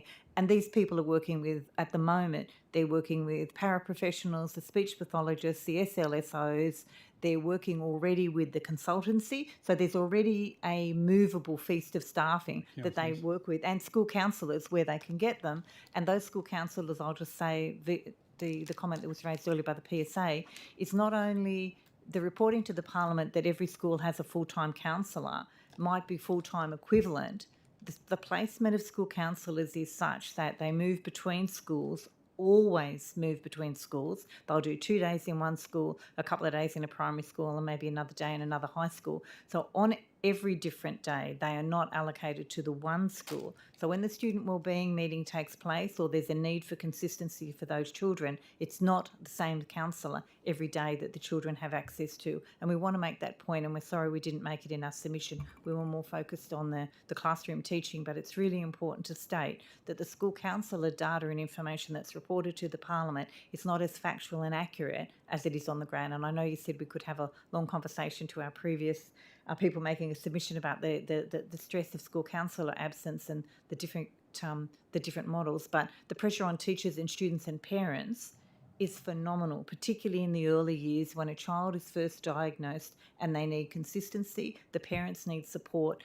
And if you don't get it right in those early years, often you don't get it right. And you can see in the data, and I keep referring back to the publicly available data about student enrolment and looking at retention and completion and those who are no longer in the system or anywhere, and trying to track those children down and get them some sort of life opportunity around education becomes a cycle if we don't manage it better in schools. May I add something to that, please? At our school, we were allocated a counsellor, but there was nobody. And I wrote to Sarah Mitchell to outline our concern on behalf of all the parents that we did not have a school counsellor for a period of around 3 or 4 months. People were allocated to us, but for reasons unknown to me, they were then put elsewhere. We were not a base school, but within that group that are from local base schools, we were the only school in our district, I suppose, that didn't have a counsellor coming on a consistent basis. And there's a lot of students at our school that need that support. So, you know, it was disappointing. We took action. I wrote a letter, and thankfully we have now got a counsellor for the allocation that we were provided. And I also just wanted to add that we've had SLSO staff sent to classrooms to cover as well, so they're taken away from their duties of supporting those children that need that extra support to cover the teacher shortage. Well, thank you very much. Thank you for your evidence today. If you took any questions on notice, you've got 21 days from the receipt of the transcript to come back to the committee with that information. I don't know if any of you did take any questions on notice today, so I think you might escape that. No, thank you. Okay. Thank you very much for your attendance you. here today and for your participation in the inquiry. Thank you very Thank you much. for listening. Exactly. This inquiry is very important. It's the only place where there's a genuine conversation and correct information provided to the public. So we really thank you very much for continuing to do these inquiries. They're very important. Thank you. Thank you so much. The school counsellor situation is that the department's got they do have a central pool, but people are allowed to choose which school they go to, depending on what's more convenient. And so that's probably what happened to your school, that nobody wanted to come there.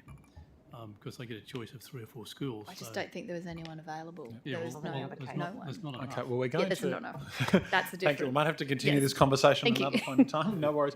For those playing at home, we're going to dispense with the afternoon tea break, and we're going to move on to morning tea break. Morning tea break taking place in the afternoon, and move on to Mr. Paul Martin from NESA. Thank you very much for being here, a regular attendee at all of our Education Committee inquiries.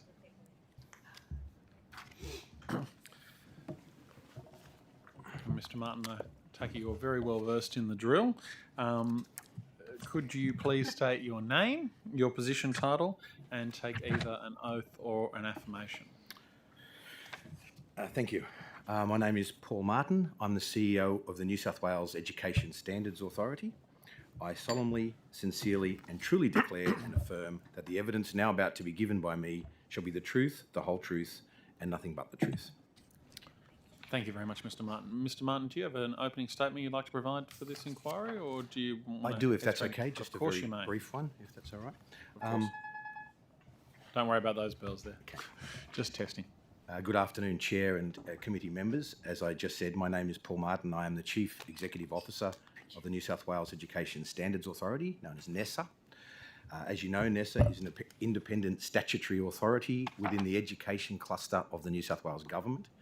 It is a portfolio responsibility of the Minister for Education and Early Learning. Teacher accreditation has been in place in New South Wales since 2004 for all teachers entering the profession. Accreditation for all teachers was phased in, with early childhood teachers included from 2016 and existing school teachers from 2018. NESA's functions under the Teacher Accreditation Act include the accreditation of initial teacher education programs and standards for entry into the profession, teacher accreditation processes, which include ensuring teachers have appropriate qualifications, child safety and suitability requirements, which include the working with children check compliance, supporting teachers to meet the Australian professional standards for teaching, including at the higher levels, ongoing requirements for maintenance of accreditation, including professional development requirements. NESA makes regulatory decisions for teachers employed across government and non-government schools and systems. We are not an employing authority. We do not make decisions about award or salary processes.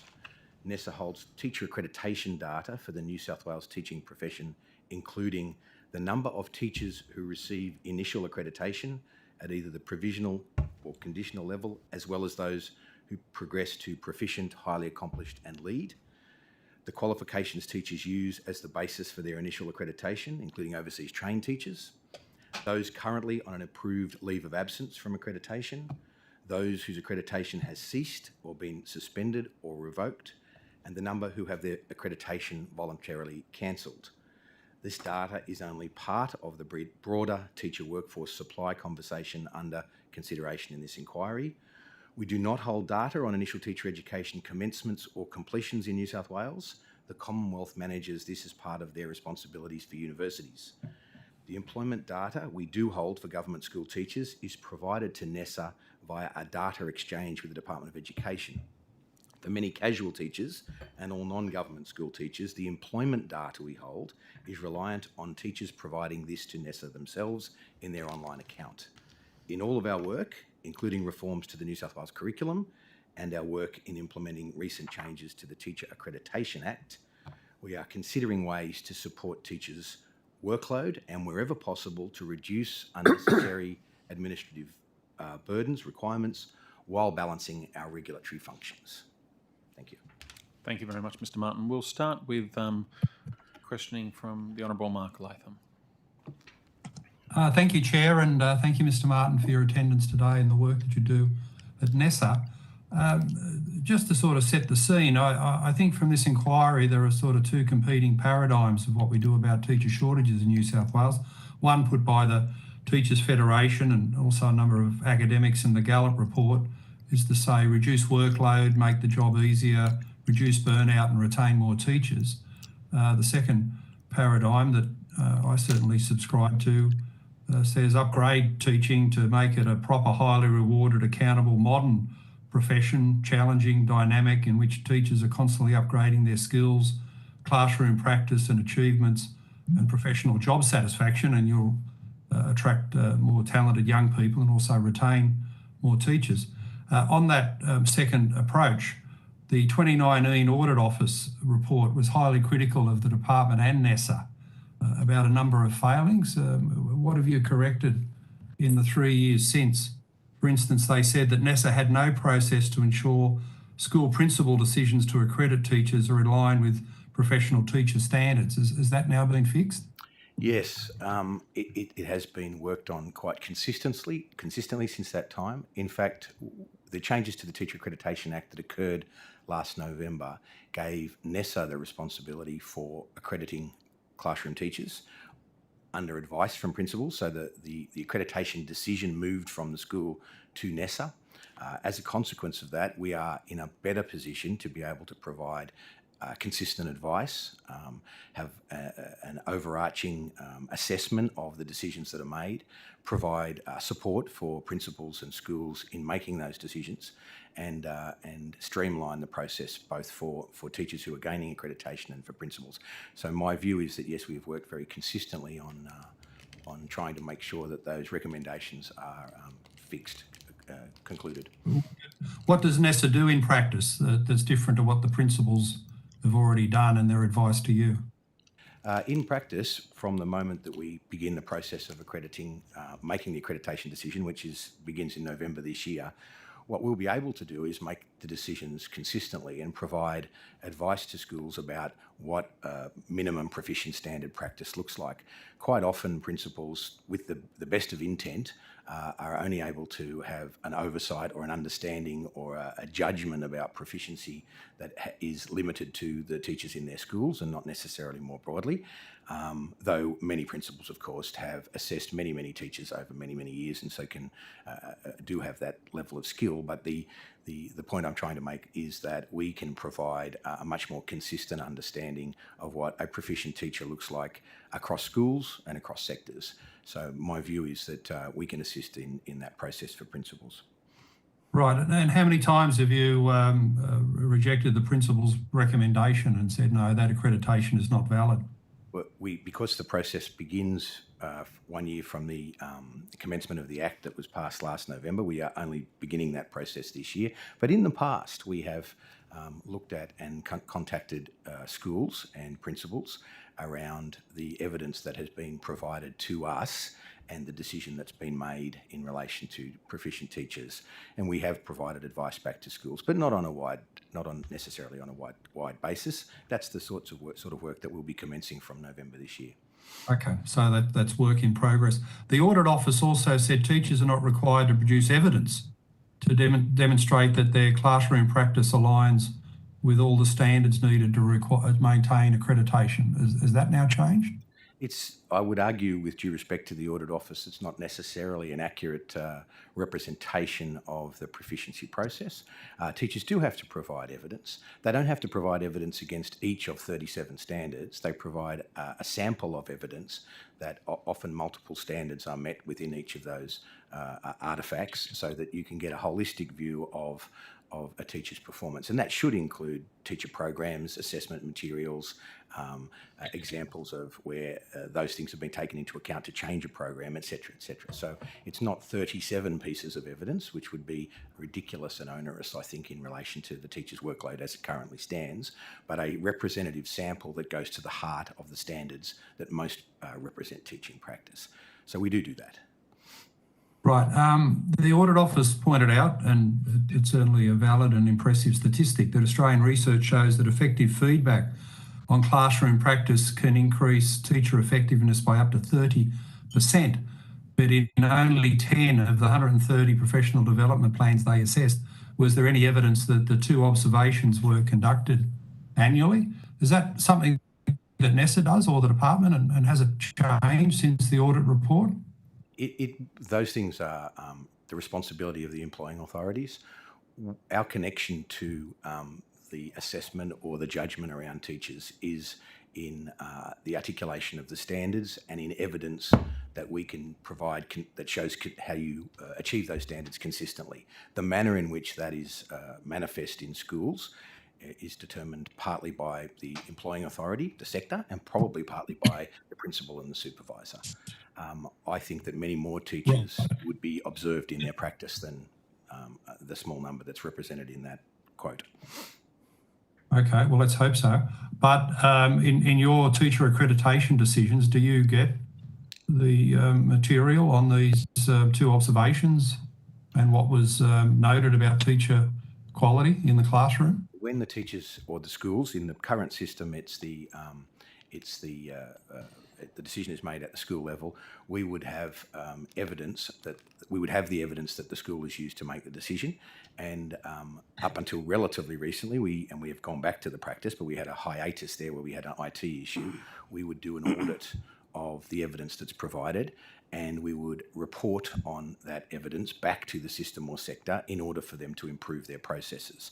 So we'd get audit evidence from the schools around what evidence was used by teachers to demonstrate their proficiency. We would have a look at that. We would then say back to the Department of Education or the independent sector or to schools that they should think about looking at other types of evidence, or they should be increasing this or that or the other. So we have worked on that consistently since 2004. We were unable to do that for a couple of years because we had an IT issue, but we've gone back to that process. And from November this year, we'll be doing that ourselves.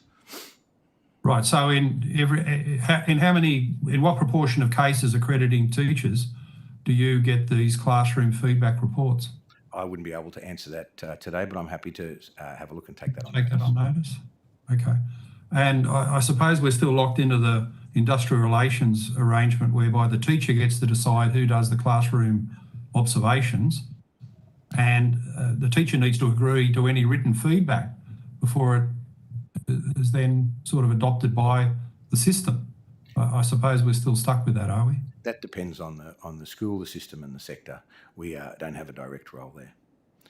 Okay. And the final one I was going to raise was HALT, the highly accomplished and lead teachers, which just still the numbers seem incredibly paltry. In the CIS presentation and their submission made yesterday, 8 in 2022, 29 in 2021, just 12 in 2020. And they say there's only been a net increase of 48 halts in the New South Wales school system over the past 11 years. That's just over 4 extra halts per annum. Why has this system been so slow, so difficult to ramp up? And surely if we want to retain teachers and reward them and make this a dynamic, challenging, achieving profession, we need to acknowledge more excellence, don't we? I agree with that. I think that the HALT issue has been a vexed one over the course of the establishment of the Australian Professional Standards for Teachers and the New South Wales Institute of Teachers. In its initial stages, highly accomplished and lead teacher processes were not linked to remuneration or any particular conditions or attached to schools. So it relied very largely on intrinsic motivation of a group of teachers, and in fact the standards were very new for most teachers. In fact, for teachers who were teaching to the point of 2004, they had no engagement with teaching standards till that time. So I think that there were some reticence and some lack of knowledge in relation to achieving the standards, what sort of evidence you would use, how long it took, and I don't think that the previous incarnations of the Institute of Teachers, including my own role in that, gave enough support and guidance to teachers who probably should have been given pathways to highly accomplished and lead teacher. We've been increasing that over time. We had a moment when the national standards, the Australian Professional Standards for Teachers, took over the New South Wales standards, and a couple of years of discussion in relation to new national processes and national recognition for HALT. So there has been, it's been a circuitous route to get to the present. In recent times, the NESA has, with lots of conversations, consultation with stakeholders, completely changed the process of HALT accreditation. Instead of it being a one-stop, very difficult process without much signposting, we've made it a modular process. We are now identifying teachers with the support of the independents, Catholics and the government school sector to assist them in achieving HALT rather than just leave it to themselves for both the intrinsic and extrinsic motivation. We're going after people to say you should be encouraged to do this. There is conversations and has been award negotiations that have added salaries to HALTs now in 2 of the 3 sectors, I think, but I could confirm that on the record. So yes, it's been too slow, and I think that the pull factor of HALTs as both a reward career motivation and also for salary is going to be very important going forward, and we hope that we're now in a position to be able to encourage that. Thank you very much. I think that's Mr. Latham. Ms. Boyd. Thank you, Chair. Oh, sorry, can I just ask one follow-up on that one? Just thanks very much for your time, Mr. Martin. I just wanted to ask, though, but the New South Wales government has had a series of different programs. So there's been HALT always operating in the background, but they've had, was it called Best in Class, Yes. and all kinds of different programs designed to kind of recognise excellent teachers, but HALT is the only one that has funding results in an increased remuneration. Is that correct?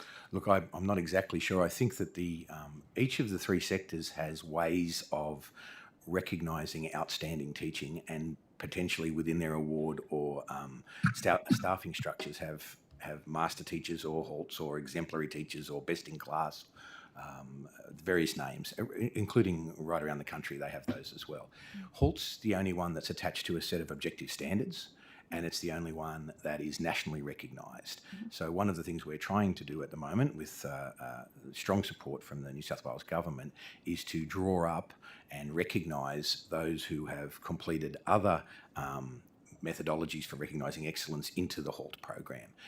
But I couldn't tell you what the rewards were or what the salaries were for those other groups. Every single time someone does a review of education in New South Wales, they suggest that excellent teachers be paid more, and quite often there is another methodology for recognising them, and that's called something similar to those things.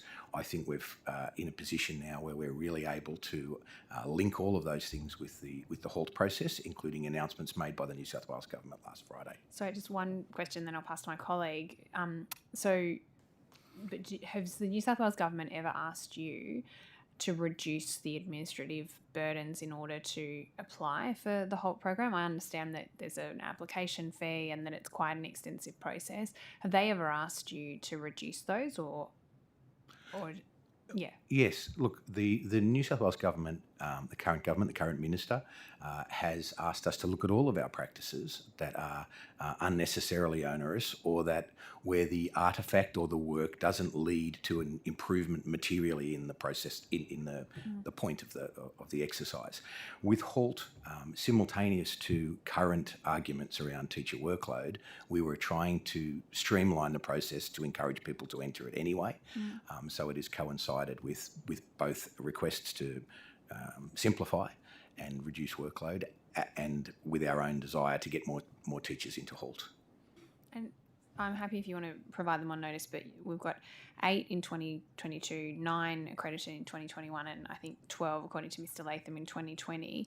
In terms of applications for each of those years, are you able to provide that on notice? Yes, I am. And if you can just tell us, how long does it take, or what's the work involved from NESA in terms of actually approving, or how many hours of work? Is it something that takes weeks, so it takes a lot of staff time, or is it something that you can turn around reasonably quickly? So I'll just generalise that the process up until the last couple of years was, at our end, at the assessment end, was quite significant. We would have a team of assessors come in, largely representative of the sectors and of excellence and principles, etc., and they would make judgments about the portfolios that teachers had put in to apply for the HALT accreditation. Sometimes those processes would last, not just a morning but a day to make appropriate judgments. I think it is reasonable to say that between 2004 and relatively recently, we made the process too convoluted, and we put too much emphasis on the establishment of the quality standard when we could have probably done things a lot more simply, and we're in the process of doing that now, both in the application, as I said, modular, assisting teachers to do it, providing them with guidance, and in our own assessments.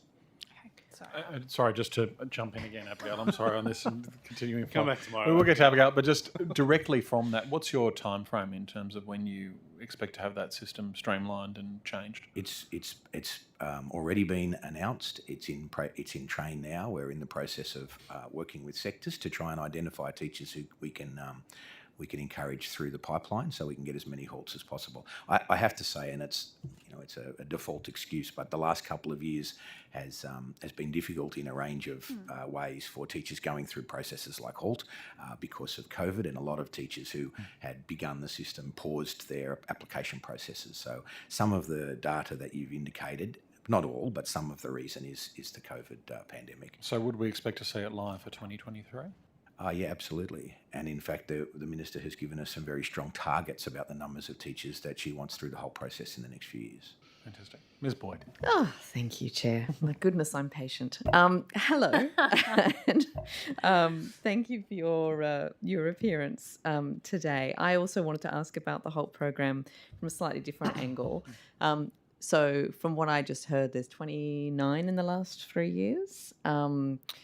What is the gender breakdown of those? Do you know? I will answer that on notice. But given the fact that I attend the presentation ceremonies, they're overwhelmingly women, and there's a significant proportion of primary school teachers over secondary. If you could perhaps on notice provide both as a percentage of applications, so of people who originally begin the process, how many of them go through to getting the accreditation as a percentage on gender basis as well. So, but also the percentage that represents of total teachers as well. So not just the raw numbers, although there may be more women than men. Curious as to how that works out in terms of percentages. I've heard anecdotally that the process can be quite difficult for anyone who takes any time out from teaching to have children or to do other things. So I'm just curious as to how it impacts on the gender. Have you done anything from a gender lens perspective to try and ensure that the processes are as accessible as possible for women? Yes, I think that the modular approach we have instituted is quite deliberately designed to cope with the fact that 70% of people in our profession, in my profession, are women. They take breaks of service. They require an adaptation of some of our rules and systems in order for them to be able to be given equal access. So the modular process means that teachers can fulfil a section of the requirements of HALT accreditation, send that to us, bank it beyond mat leave, or simply have a number of children and a family life that requires them to have a break from trying to fulfill our requirements for a while, and then put in a second application and so on. So that process that we have recently gone public on is designed to be more amenable to the numbers of women in the profession. Thank you. We heard yesterday from the Science Teachers Association. Apologies, I'm sure I've got that name wrong, but from the science teachers saying that there was a huge percentage of teachers when they surveyed, I think it was like 87%, that said that someone other than a science teacher had taught a science class in their school in the last week, which was quite an alarming statistic. Does NESA do anything to ensure that specialist subjects are being taught by teachers with the right qualifications? And what sort of oversight do you have of that? Is there a process when for teachers that? apply to NESA for accreditation, one of the things we do is by ascertaining from their qualifications what they are coded or trained to teach in English, history, maths, science, whatever, majors and minors. And that's an important part of what we do, because we, of course, assess overseas teachers and interstate teachers for the same purposes. However, the employment decisions made at a school of who gets to teach what class is made by the school, made by the independent, the Catholic or the government school. So it's not something that we have oversight of. What we do is establish what they're trained to teach in the first instance. So there's no requirement for example, I can imagine there would be problems if there were, but I just want to clarify there's no requirement that only a science teacher teaches science, for instance, from a NESA level. It's a Not per from school. not from a NESA perspective. Thank you. That's all I had. Thank you very much. Mr. Diadam. Thank you. I've been listening to your evidence, Mr. Martin, and yesterday we heard evidence around the narrative of teacher accountability. And it strikes me that the NESA is the sort of, one of the key agencies for pursuing the narrative around teacher accountability, particularly this sense in the general discourse around education that teachers can't be trusted, that principals can't be trusted. Earlier you said in your evidence that NESA was better placed than principals to make judgments about the proficiency of teachers. Doesn't that just confirm that your agency is actually part of the problem, not part of the solution to the teacher supply crisis? Because you're imposing these accountability measures rather than trusting those who are at the coalface, the teachers and the principals who are best placed to make judgments like the ones around proficiency. What do you say to that, Mr. Martin? There's a number of parts of the question that I'll attempt to answer. I would not suggest that NESA is part of the accountability process. We're a regulator. There are many ways to regulate schools and teachers and initial teacher education providers and PD providers, and we have some level of regulation there. We're not a regulator that is in any way attempting to have a sort of punishing oversight. What we do is largely educative to bring people to what we believe we understand is the proficiency standard or the other standards of teaching. When I indicated earlier that we're best or better placed than some principals to have a sense of proficiency, it's because we have a scope. My argument would be that we have a scope and a reach that allows us to see 4 or 5 or 6,000 teachers, beginning teachers in any given year, rather than the 1 or 2 that might be in a school. Under no circumstances would I ever suggest that a principal or a classroom teacher or a supervisor, an AP or head of department is not in a better position to understand the day-to-day work of a teacher than a NESA. They are always in that in a better position to do that. What we do is take into account the advice they give us. We take into account the evidence that they've provided, and we provide support back to them to indicate to them where we think that that evidence could be better substantiated, or whether in fact it might be absolutely perfect. So what we attempt to do is support and help the achievement of the standards rather than have some sort of accountability oversight. In fact, I would suggest that NESA is so far remote from the day-to-day work of teachers that we have to rely almost entirely, as we should, on the people who are working with teachers. If you're so remote, aren't you just a redundant layer of bureaucracy? I mean, you've indicated about providing evidence to NESA, principals providing evidence based on their sign-off of accreditation.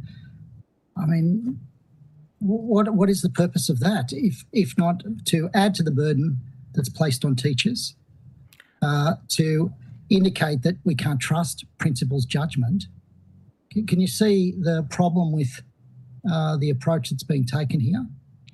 I'm not sure how we can be both responsible for an oversight of restrictive accountability and also too remote and redundant at the same time. What I think we have is, in fact, a balance between those two extremes. We need to be able to take advice from principals and from teachers and supervisors about the quality of the professionals and the practitioners in their schools.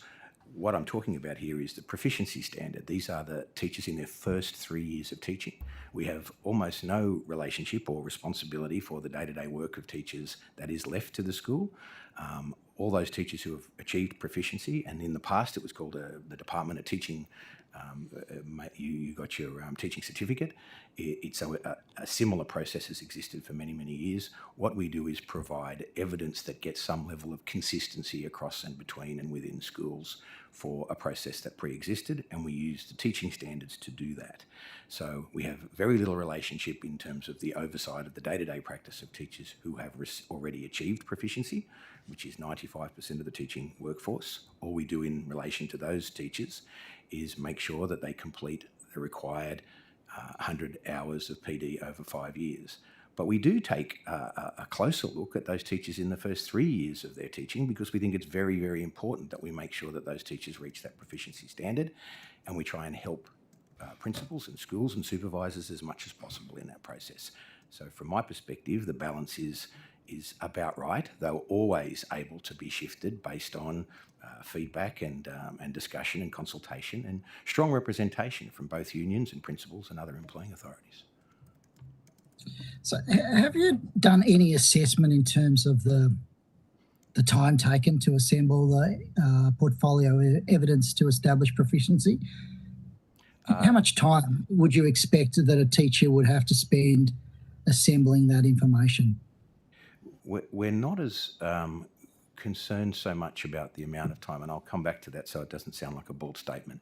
Assembling the information. Teachers should be able to draw from their day-to-day practice in their first 3 years of teaching evidence that meets our requirements. And we're only talking about 7 or 8 pieces of evidence here. We're not talking 37 standards, or we're a very small number of pieces of evidence. And as I would suggest, similar to what existed prior to the establishment of the Institute of Teachers in other former processes, but we've regulated it and made it more consistent. In terms of how long, teachers have up to 3 years to meet proficiency. Most of them meet proficiency in the first year, or 18 months, very early on, similar to in previous generations. But I think there is sometimes a misunderstanding, and that's possibly a communications issue from NESA, that you have to assemble a portfolio. Teachers should be able to draw from their practice over the course of their first year of teaching enough evidence without doing any additional work, uploaded onto a very simple system at NESA, and achieve that level of proficiency. So can I ask about maintenance then? Is there not a similar kind of evidentiary requirement for maintenance, or are you saying that it's just the 100 hours over 5 years and that's enough to tick it off? So prior to recent, when the Institute of Teachers first started in 2004, we only accredited teachers who were employed from that time. So there were 4,000 in the first year and then another 4,000 or so, which made it 8 and so on, so forth. When we first started off, we had a process of the 100 hours to maintain your accreditation over 5 years, and then teachers at the end of that 5 years used to write a report, an accreditation report, a reflection of their teaching over that 5 years. Over time, we realised that that was an unnecessary burden. It didn't particularly add anything to. It might have made some teachers think about their practice more or whatever, but we didn't find that we were materially assisting in the process of proficiency, so we got rid of it. At some point in the last decade, there were changes in New South Wales in terms of Commonwealth requirements for funding that required the institution of various performance and development processes, consistent performance and development processes across schools and systems across the country. That broke down. It didn't particularly eventuate, but there were elements where schools made judgments about the ongoing proficiency of teachers, their ongoing work. We removed all of our requirements for teachers' ongoing demonstration of proficiency and simply allow the schools to tell us that whatever processes they currently use, whatever practice they currently use, we're happy to accept. So proficiency for ongoing maintenance for a teacher relies on the hours, the 100 hours over 5 years, and their principal or supervisor pressing a button on our NESA portal to say that the teacher continues to be proficient. Can I ask you about the 100 hours? So is it the case that many teachers are actually exceeding the 100 hours? I will take that on notice, but I think we have some data that teachers do more than double 100 hours over 5 years. It's our requirement is a lot less than the actual PD that teachers do, yes. I wonder whether, I think last year you made a decision around cancelling the recognition of a whole range of courses that contributed to the 100 hours. It seems to me that that's now created an issue for teachers in terms of finding courses that meet the accreditation requirements. I'll give you an example. I understand that the child protection training that's delivered within the Department of Education is not an accredited course. Wouldn't you say that that's something that's it's being done? It's obviously something that needs to be done by teachers. It takes time, takes them away from other things. Shouldn't something like that count towards accreditation? And why isn't it? It does count towards accreditation. It doesn't count towards the, as far as I understand, and I'll take that on notice to clarify anything I may be mistaken in, but it doesn't count towards the teachers' the priority PD hours that they need to do, which have a set of parameters around them. And I would make the point that the department, the independents and the Catholics are allowed to accredit their own PD. NESA has given them the permission to accredit their own PD, so the PD that is accredited, the department can make decisions appropriately about which PD it accredits as PD. But in terms of the nature of some professional development, and work health and safety or child protection or anaphylaxis, anaphylactic shock issues, etc., they can all still be counted, but they're counted as part of the teacher's elective hours rather than the priority PD that has been determined to sit in much more close relationship with the actual practice of teaching and learning. So, for example, curriculum, assessment, teaching students with special needs, teaching Aboriginal Torres Strait Islander students. So those sorts of things are the ones where the priority PD is, those areas is where the priority PD is situated. But teachers can still count all of those other areas of PD, but it's determined to be elective PD. It does create an issue, doesn't it? My understanding is most teachers find it relatively easy to meet those kind of hours that aren't within that category that you've just identified. It's that more narrow category that's actually quite hard for teachers to achieve the necessary hours, and the time is not necessarily made available by the systems that are employing the teachers. Is there not something that NESA can do about that? Look, it's a very good question, and it's something that concerned us when we were when we first disestablished or ended the accreditation of many PD providers. There was an obvious question that for 140,000 odd teachers to be able to complete 50 hours of priority professional learning, we needed to be able to have that available for them. You can't make a requirement for something and then not allow them the capacity to complete it. So we have accredited any number of, very large number of courses in those areas, and the sectors themselves have been able to do that. It's also the case, Mr. Diadam, that as the syllabuses roll out as part of the curriculum review, and K-2 English and Maths are out, 3 to 10 English and Maths will be out next year, and then so on and so forth, the level of professional learning attached to the syllabuses will be of significant benefit in teachers meeting those hours. But I make the point here and the commitment that were there to be an issue in terms of availability of PD that may impact on a teacher's capacity to maintain their accreditation, that would be NESA's responsibility, and that we would need to do everything we could, both for any individual teacher or collectively for the profession, to make sure they had sufficient PD. Last question, Anthony. Do you have, do you have any, actually, well, if I've only got one more question, then I'll ask this question. There's clearly instances where HSC candidates are being taught by non-subject specialists. That clearly has an educational impact. It places them at a disadvantage. What's NESA doing to address that issue in terms of the potential ramifications, the implications for those students who are placed at a disadvantage in their HSC because the department or the sector can't actually place in front of those kids a teacher who has the proper expertise to deliver that course.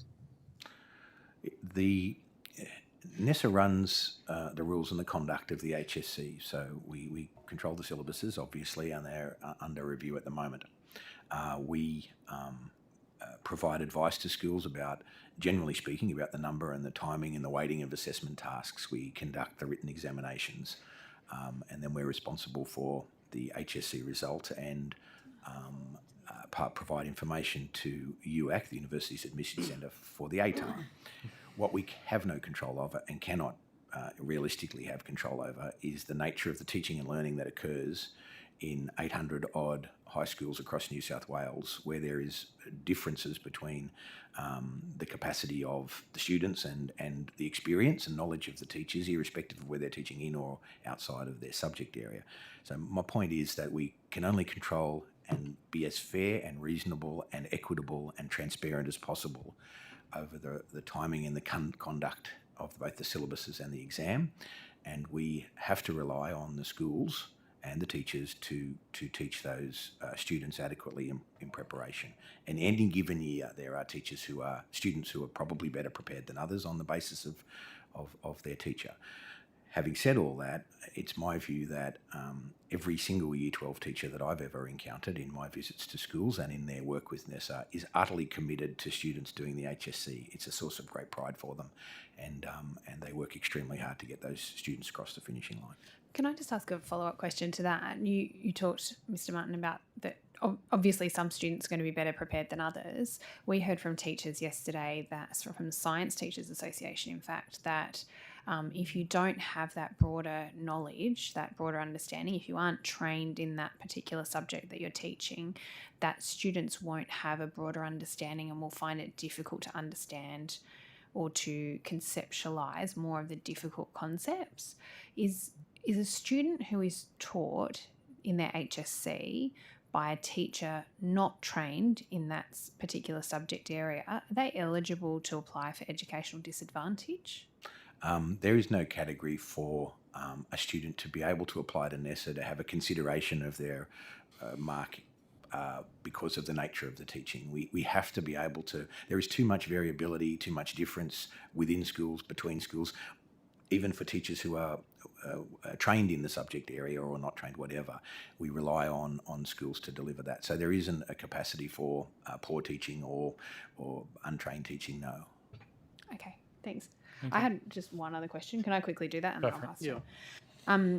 Can you just give it, my colleague, Mr. Diadam, did some excellent research across and asked some questions on Notice to see the attrition rates of teachers, the number of teachers who are actually leaving from an accreditation perspective.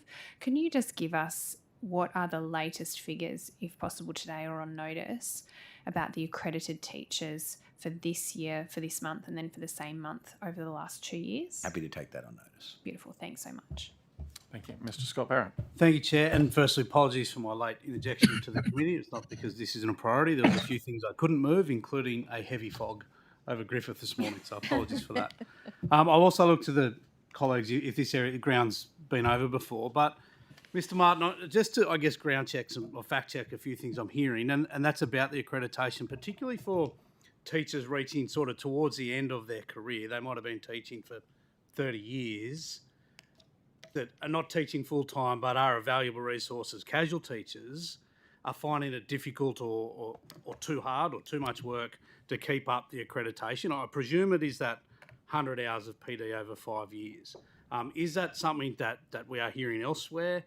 Is it something that we can address? These are people, as I say, that might have been teaching for 30, 40 years.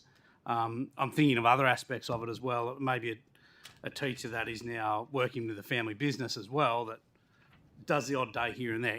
Is that something that you've come across, and are there ways that we can circumvent that or get around that? It's a very difficult policy issue. Teachers who are casual teachers or temporary teachers have an additional 2 years to complete those hours straight up. So they get 7 instead of 5 years. We do a lot of encouragement of principals and schools to include their casuals as part of their PD offerings.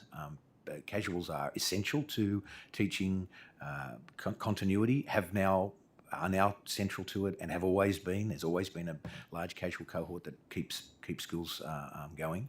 So apart from the additional two years to complete the hours, we encourage schools to take responsibility for their valued casuals, to look after them, to include them in their school development days or in the PD offerings.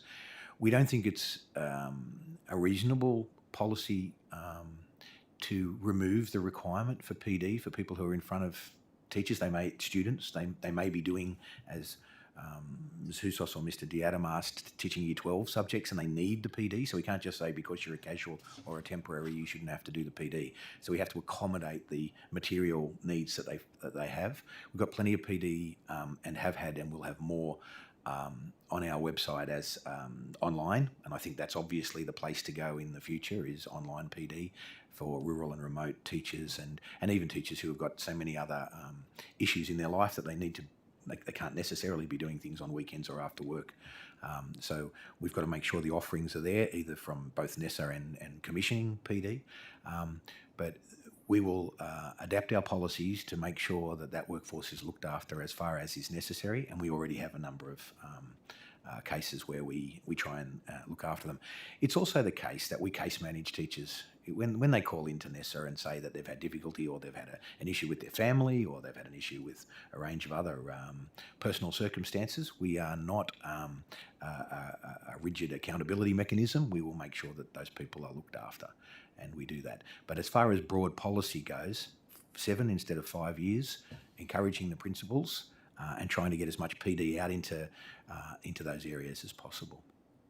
But my follow-up question was going to be about the online and access for people in rural and remote areas, so you've touched on that. So, if I could just supplement a little bit, there's Please do. As with the curriculum review, we have a new online curriculum and syllabus delivery process, an online capacity that will be significantly enhanced with lessons and support materials, and we've entered into a relationship with the Assessment Resource Centre at Sydney University. So what we're trying to do is to upscale our capacity to deliver PD for the teachers that you're talking about. Thank you. Ms. McDonald, anything? No? Mr. Diadam, do you have further questions?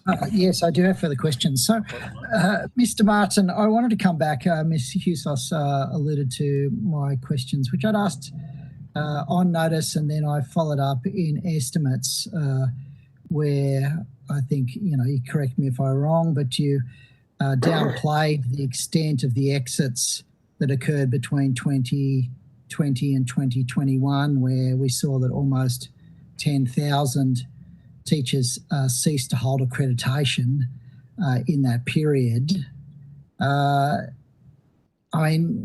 I suppose the real question is, do you agree that we are hemorrhaging teachers in New South Wales? I'll take. You haven't asked a question in terms of data around teachers moving out of the profession. It's often difficult to identify the causes or the reasons why teachers move, and there is a lot of conversation and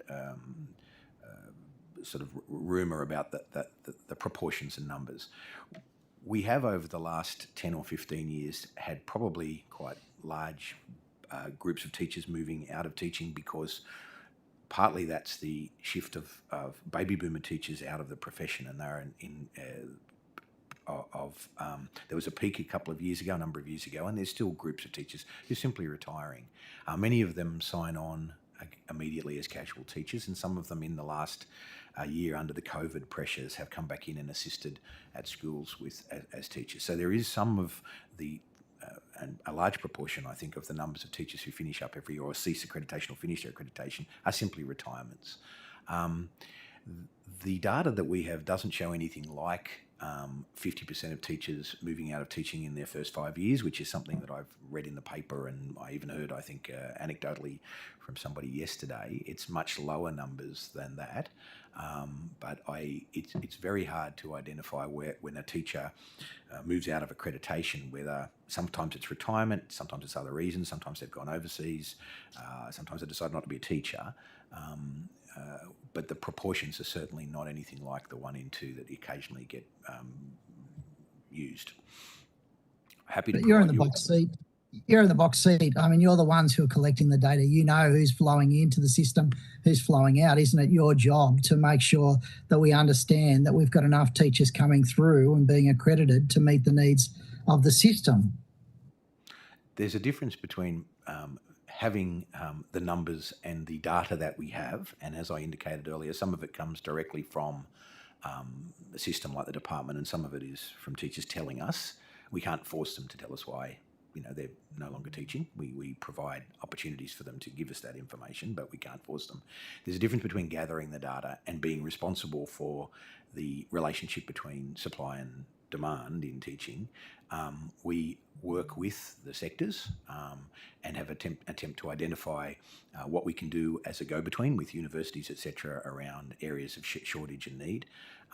So we have a role in that debate, but it's not our responsibility. I'm not saying you've got a role to come up with a policy solution. I'm saying you're the one with the finger on the pulse, able to assess whether we've got a problem or not, because you're seeing whether people are exiting the profession or whether sufficient numbers are entering. That data, that analysis, that is your job, isn't it? You should be front and centre in terms of being able to confirm whether there's a problem. And I suppose my question is, I presented those figures to you in estimates, 10,000 between 20 and 21. That's a problem, isn't it? It may be a problem, depending on the reason for the teachers moving out. Mr. Martin, surely you should be able to make an unequivocal statement about whether you think 10,000 people leaving the profession is a problem. It would depend entirely, Mr. Diadam, on the reasons why and the relationship, in particular, to the retirement group. That's the piece that's unknown from my perspective now. But I think we have a large group of retirees every single year, and that I wouldn't call that a problem in terms of teacher supply and demand. A large and growing group of teachers who left accreditation or left teaching that were outside of that group would, of course, indicate that there are issues in relation to teaching as a career or the other options for people with a teaching degree. The Australian government has more recently taken up responsibility for the Australian teacher workforce data set, which gives us much more comprehensive supply and demand data, because they not only have our data and the state's data in relation to teaching, they have the commencement and conclusion or completion data from the universities, which they have responsibility for. So a picture, and the sort of picture that you're indicating is necessary for good policy work, is being compiled through that Australian teacher workforce data set, and we have a part to play in that. The CIS submission suggested that you were routinely doing analysis of the early career exits. Is that correct? You do that analysis on a routine basis? We have. I wouldn't call it necessarily analysis, but we have the numbers and use and look at the numbers of teachers that are entering qualifications, annually. Yes, we do. But I would. So you are looking at how many people entering the profession, as what's the entry criteria? It's is it contingent? No. The conditional pathway. Conditional approval, yeah. So you're looking at the numbers who are going in on conditional approval, and we're facilitating that process. We're making sure that that's easier. You're then looking at the numbers of people that cohort who are still there in 5 years' time. Is that not something that you're doing on a routine basis? We do it in relation to some of the policy work we do. We certainly do it in providing advice or providing information to the department or the sectors, and to the Australian, as I said, the Australian government and AITSL and a variety of other areas. But as far as a policy unit that is looking at the data as part of their normal business, no. you don't have that capacity in this. No, we don't.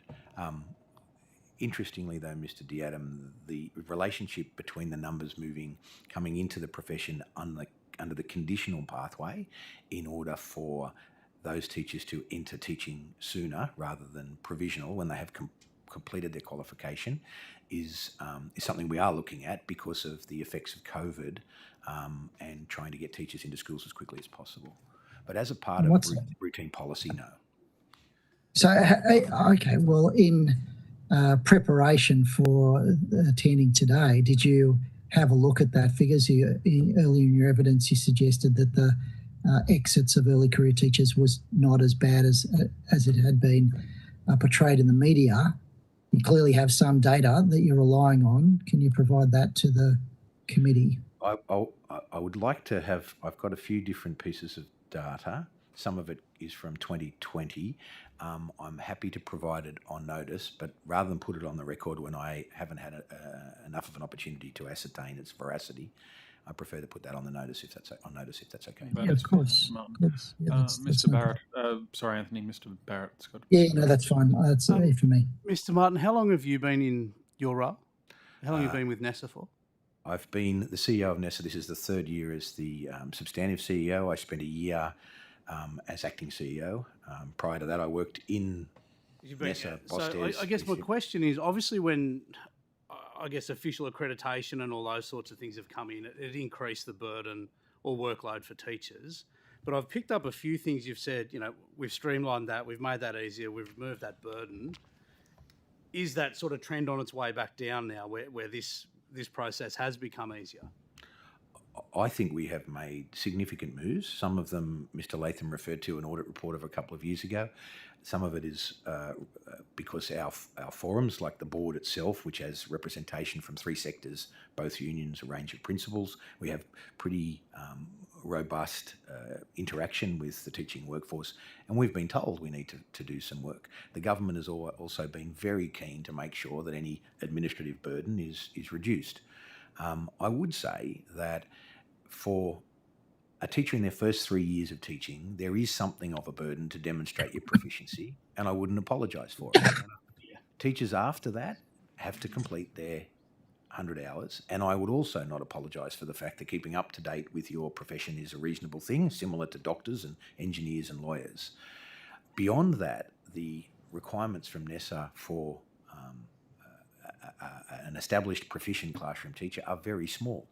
All that we do is take on advice from schools that the processes they are using for their purposes we will accept. We don't have any specific identified processes for teachers after they have achieved proficiency other than the 100 hours. The only thing we require is a principal to check on a website, on our portal, that a teacher continues to meet the standards. I think that there is a lot of work that teachers are doing in schools as a result of processes of performance audit and various things where the standards are being used, where the teaching standards are being used, and where teaching standards are in play, people assume that it's a NESA requirement, when in fact it's something that a school or a system would do as a matter of their normal processes to make sure that their teachers are continuing to be adequate for their purposes. Having said that, anything that teachers tell us is a problem or is unnecessary or bureaucratic, we will of course have a look at and attempt to reduce it. And that you say that anything, my next question was going to be about the feedback. You said anything that teachers tell us. How are teachers telling you that this is or isn't working, or the workload's too high?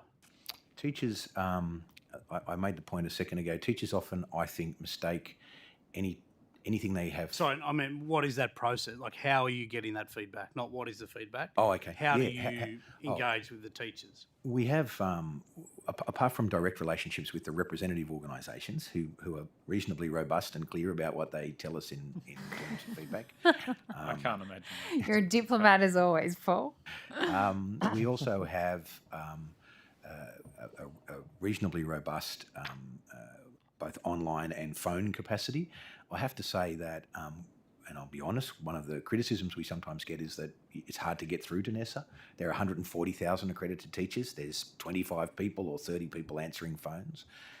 We do our best, so we get a lot of feedback from that. Teachers are, as this committee is aware, unhappy and they are tired, and they see NESA's work as unnecessary sometimes.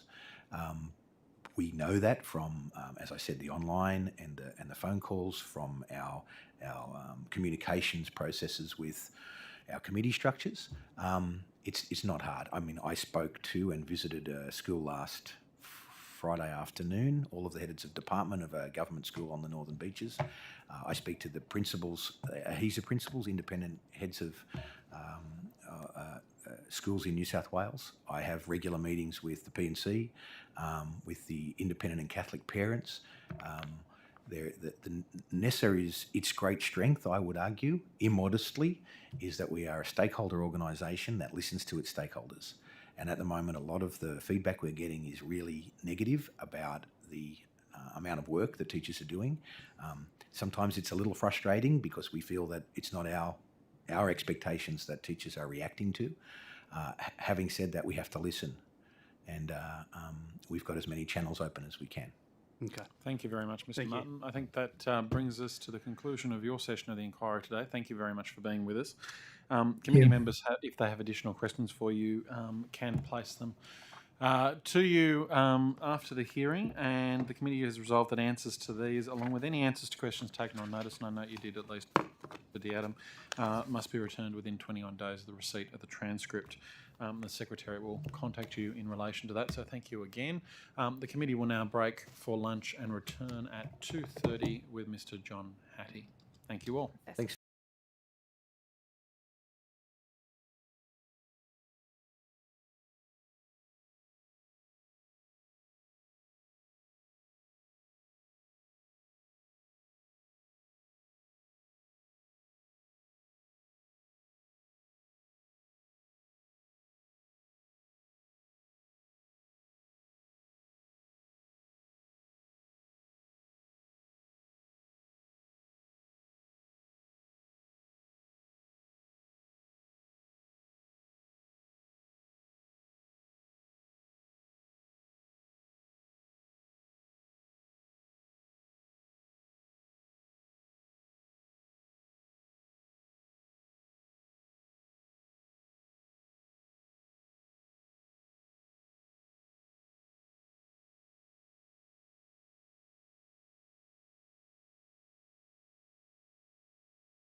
Okay.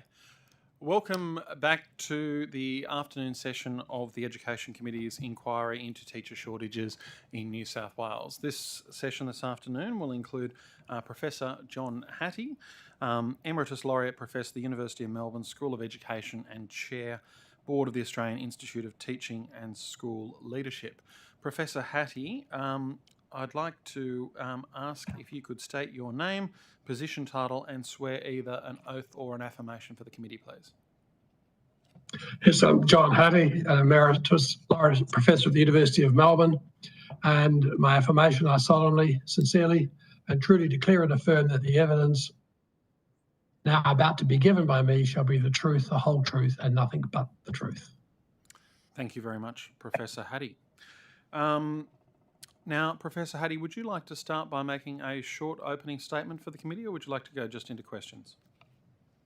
I would like just to phrase some comments, if I may, please. Yes. You are very welcome to. I really want to make 4 major points to your submission, given your lengthy terms of reference. And the first is that I need to recognise the changing nature of the profession and its roles. Secondly, the fundamental issue at the moment, I would argue, is less about supply and demand and much more about retention and attraction. The evidence that I certainly have says that teachers stay in schools because of students and they leave because of leaders. And fundamentally, I would argue we need a national, not just a state, but a national workforce working group to resolve the many interrelated messages and to build a sustained evidence-based enhancement of the esteem and expertise of the profession. So I'm happy to elaborate on any of those issues, but I think I just make those comments to start with and then come back to you. Thank you very much, Mr. Hattie. Might go to Mr. Latham to start the questioning.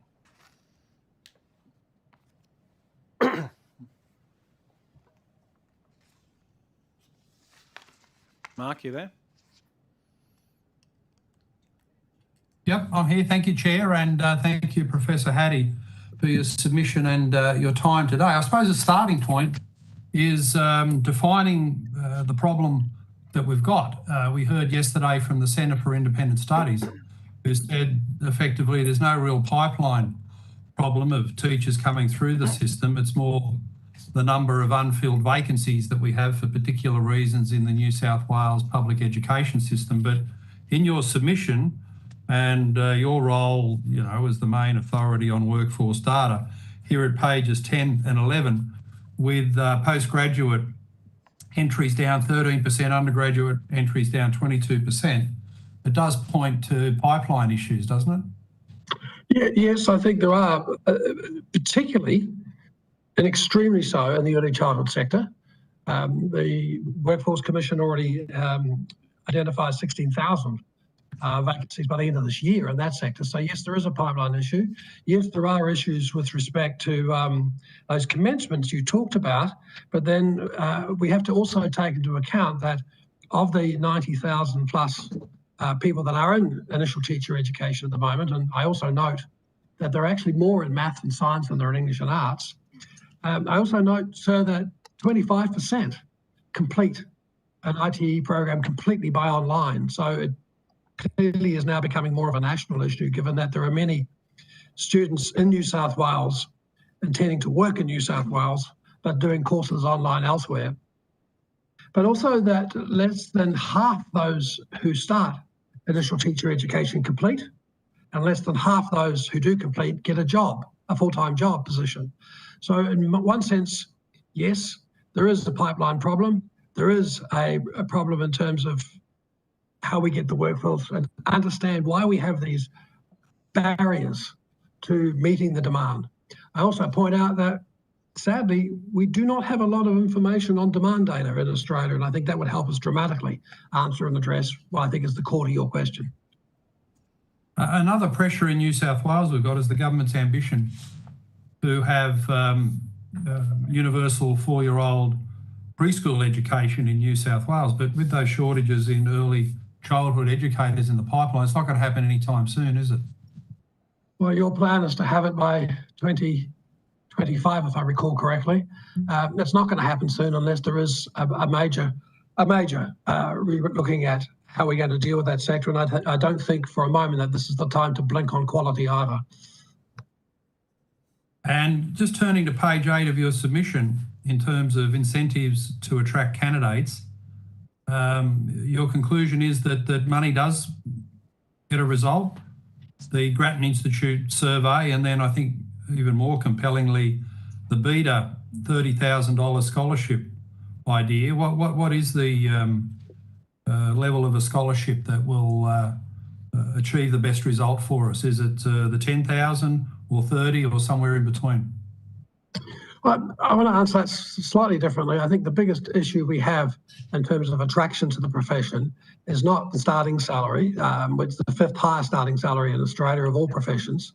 It's what happens about 10 years into the profession where, as the Grattan data shows and many data sets show, it goes very flat and it's not a great incentive to join a profession where after 10 years you are going to struggle with people who come through with similar qualifications and other jobs.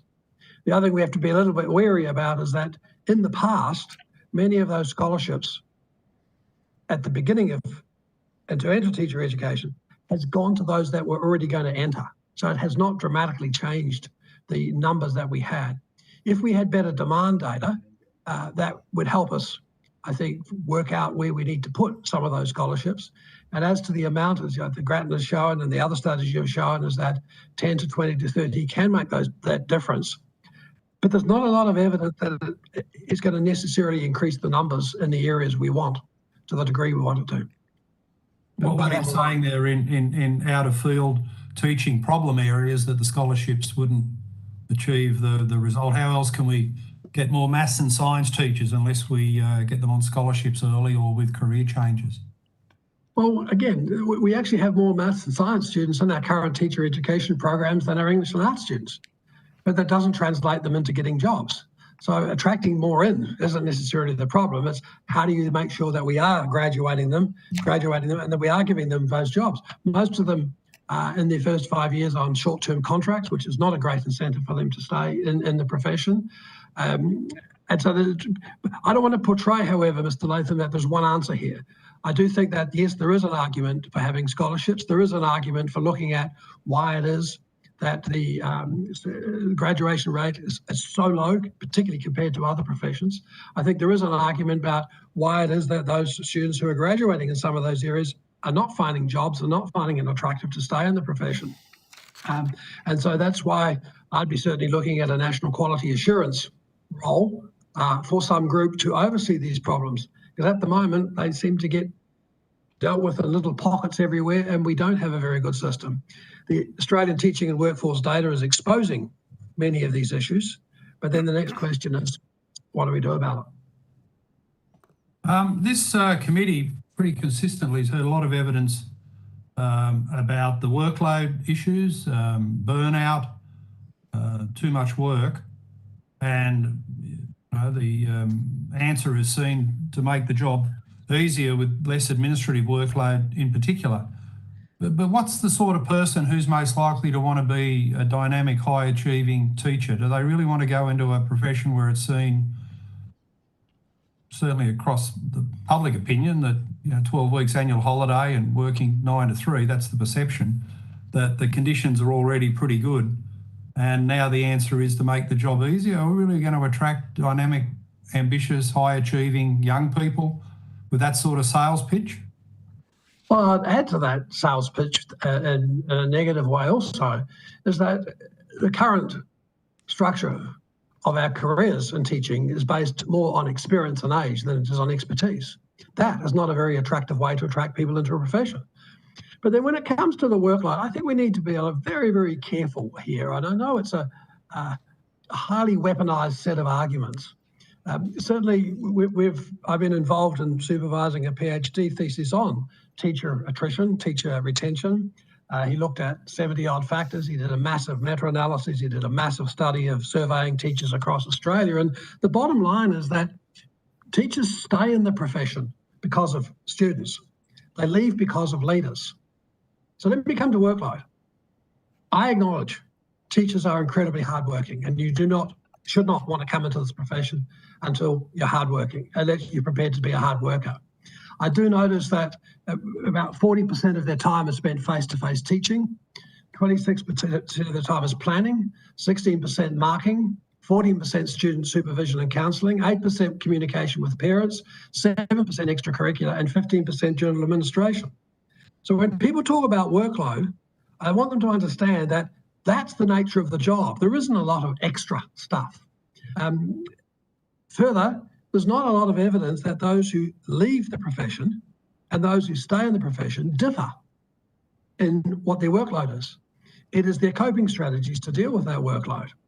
And I think that's the real issue here, is that we need to train people how to do that coping.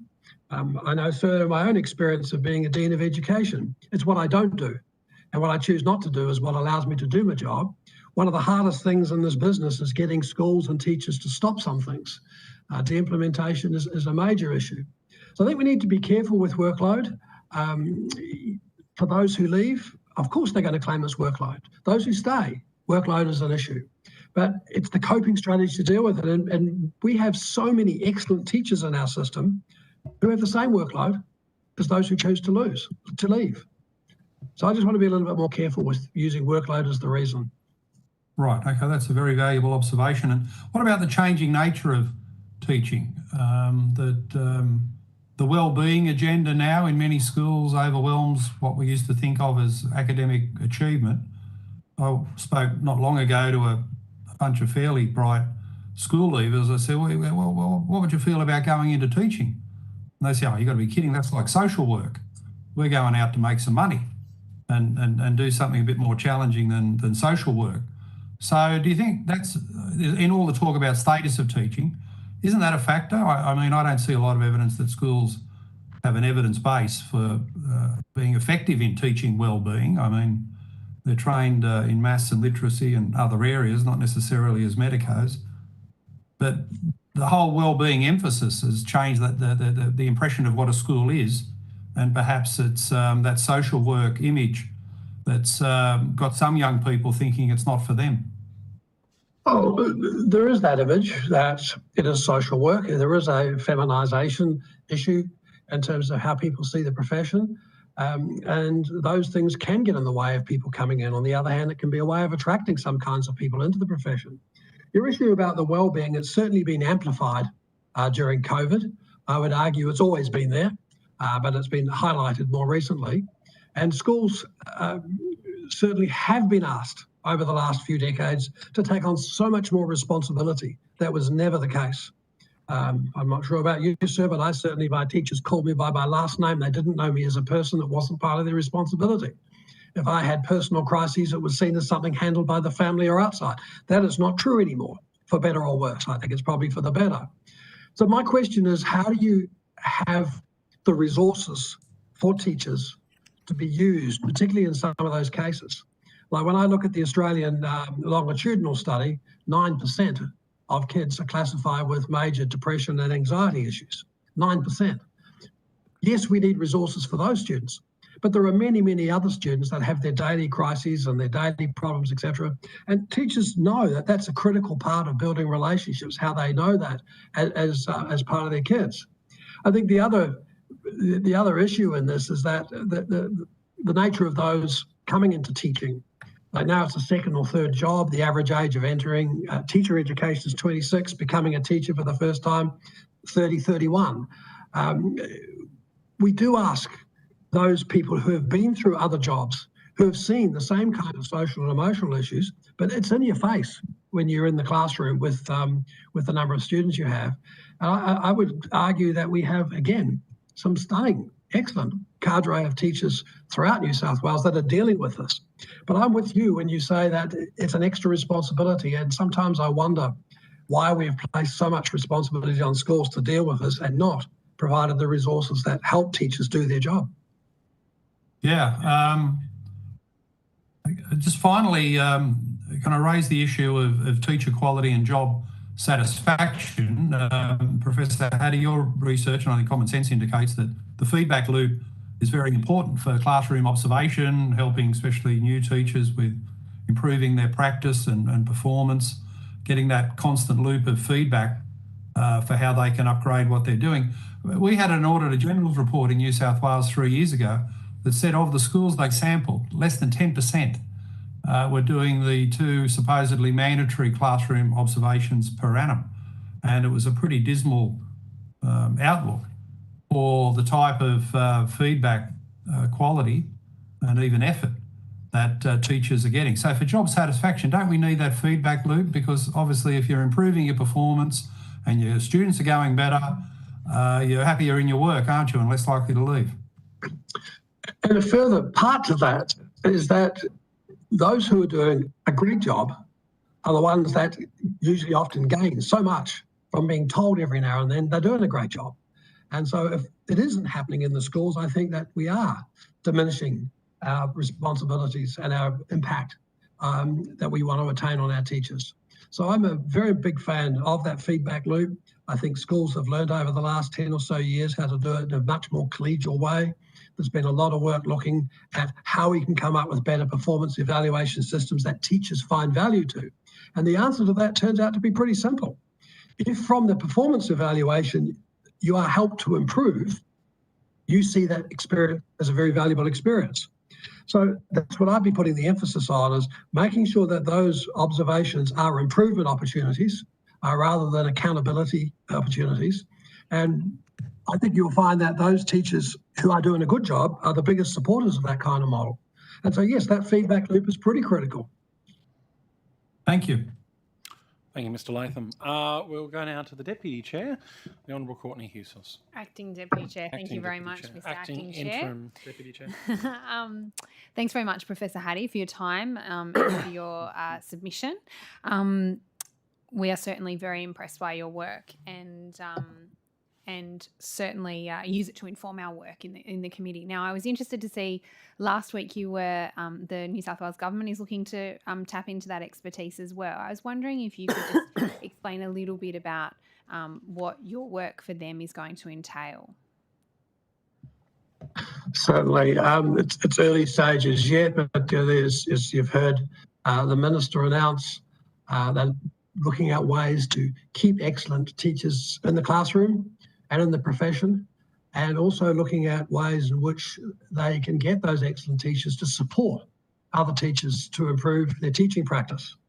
And part of my role is to help with the advice about the evidence of best practice, what the international community is saying, looking at what's happening here in Australia with respect to the current highly accomplished and lead teachers, the best in class in New South Wales, and then to help write and work on a policy and policy ideas that would go back to the Minister for consideration. And that would involve, particularly over the next few weeks, me doing a lot of listening, a lot of talking to people, a lot of understanding about what is happening to come up with that kind of information. And I think it's a really wonderful opportunity because, you know, my mission in life is to reintroduce the word expertise back into the teaching profession. And I think this is a really excellent way in which we can have that discussion about how you do it. I'm not pretending it's easy. There is not a whiff of performance pay, which has never worked in our profession, but there is expertise that we have. And what drives me is that I see so much expertise and it gets hidden. And a lot of the issues that are raised in education, sometimes very real issues that come up that hide that expertise. So how do we emerge it? How do we do that? And then the other part of it, which I know is part of your terms of reference, I asked the question, who's responsible for esteeming the profession across Australia? And I can't find the answer to that easily. I think there is a major issue here that if we can focus on the expertise that we have, that will make ways to improve the esteem of teachers so much more effective. No, look, and this committee in our very first inquiry recommended the expansion of the very successful, the expansion of the HALT program, which we really like the idea of. And obviously we've seen that be quite successful in other jurisdictions like in Singapore, but has just not been effectively used in certainly in New South Wales. I think we got the figures earlier today and it said that there was, I think, 8 accredited this year, 9 the year before, and 12 the year before that. Like that's just, they're clearly far too low.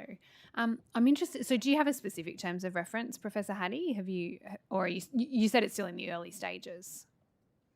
Yes, I'll tell you, I know more on Thursday and Friday when I come up to Sydney in terms of the specifics. Okay, no. But you're right in terms of the whole numbers. 288 in New South Wales, 0.3% of the profession. As I've talked to many ministers and my own analysis, should be more like 10%. Yeah, We're miles away. I think you're spot on, Professor Hattie.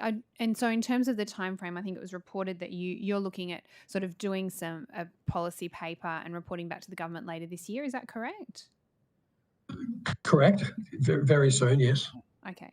And in terms of, do you have a figure in mind? I mean, it was publicly reported that you would look at paying teachers about $130,000. Do you think that's do you have a particular figure that's in mind?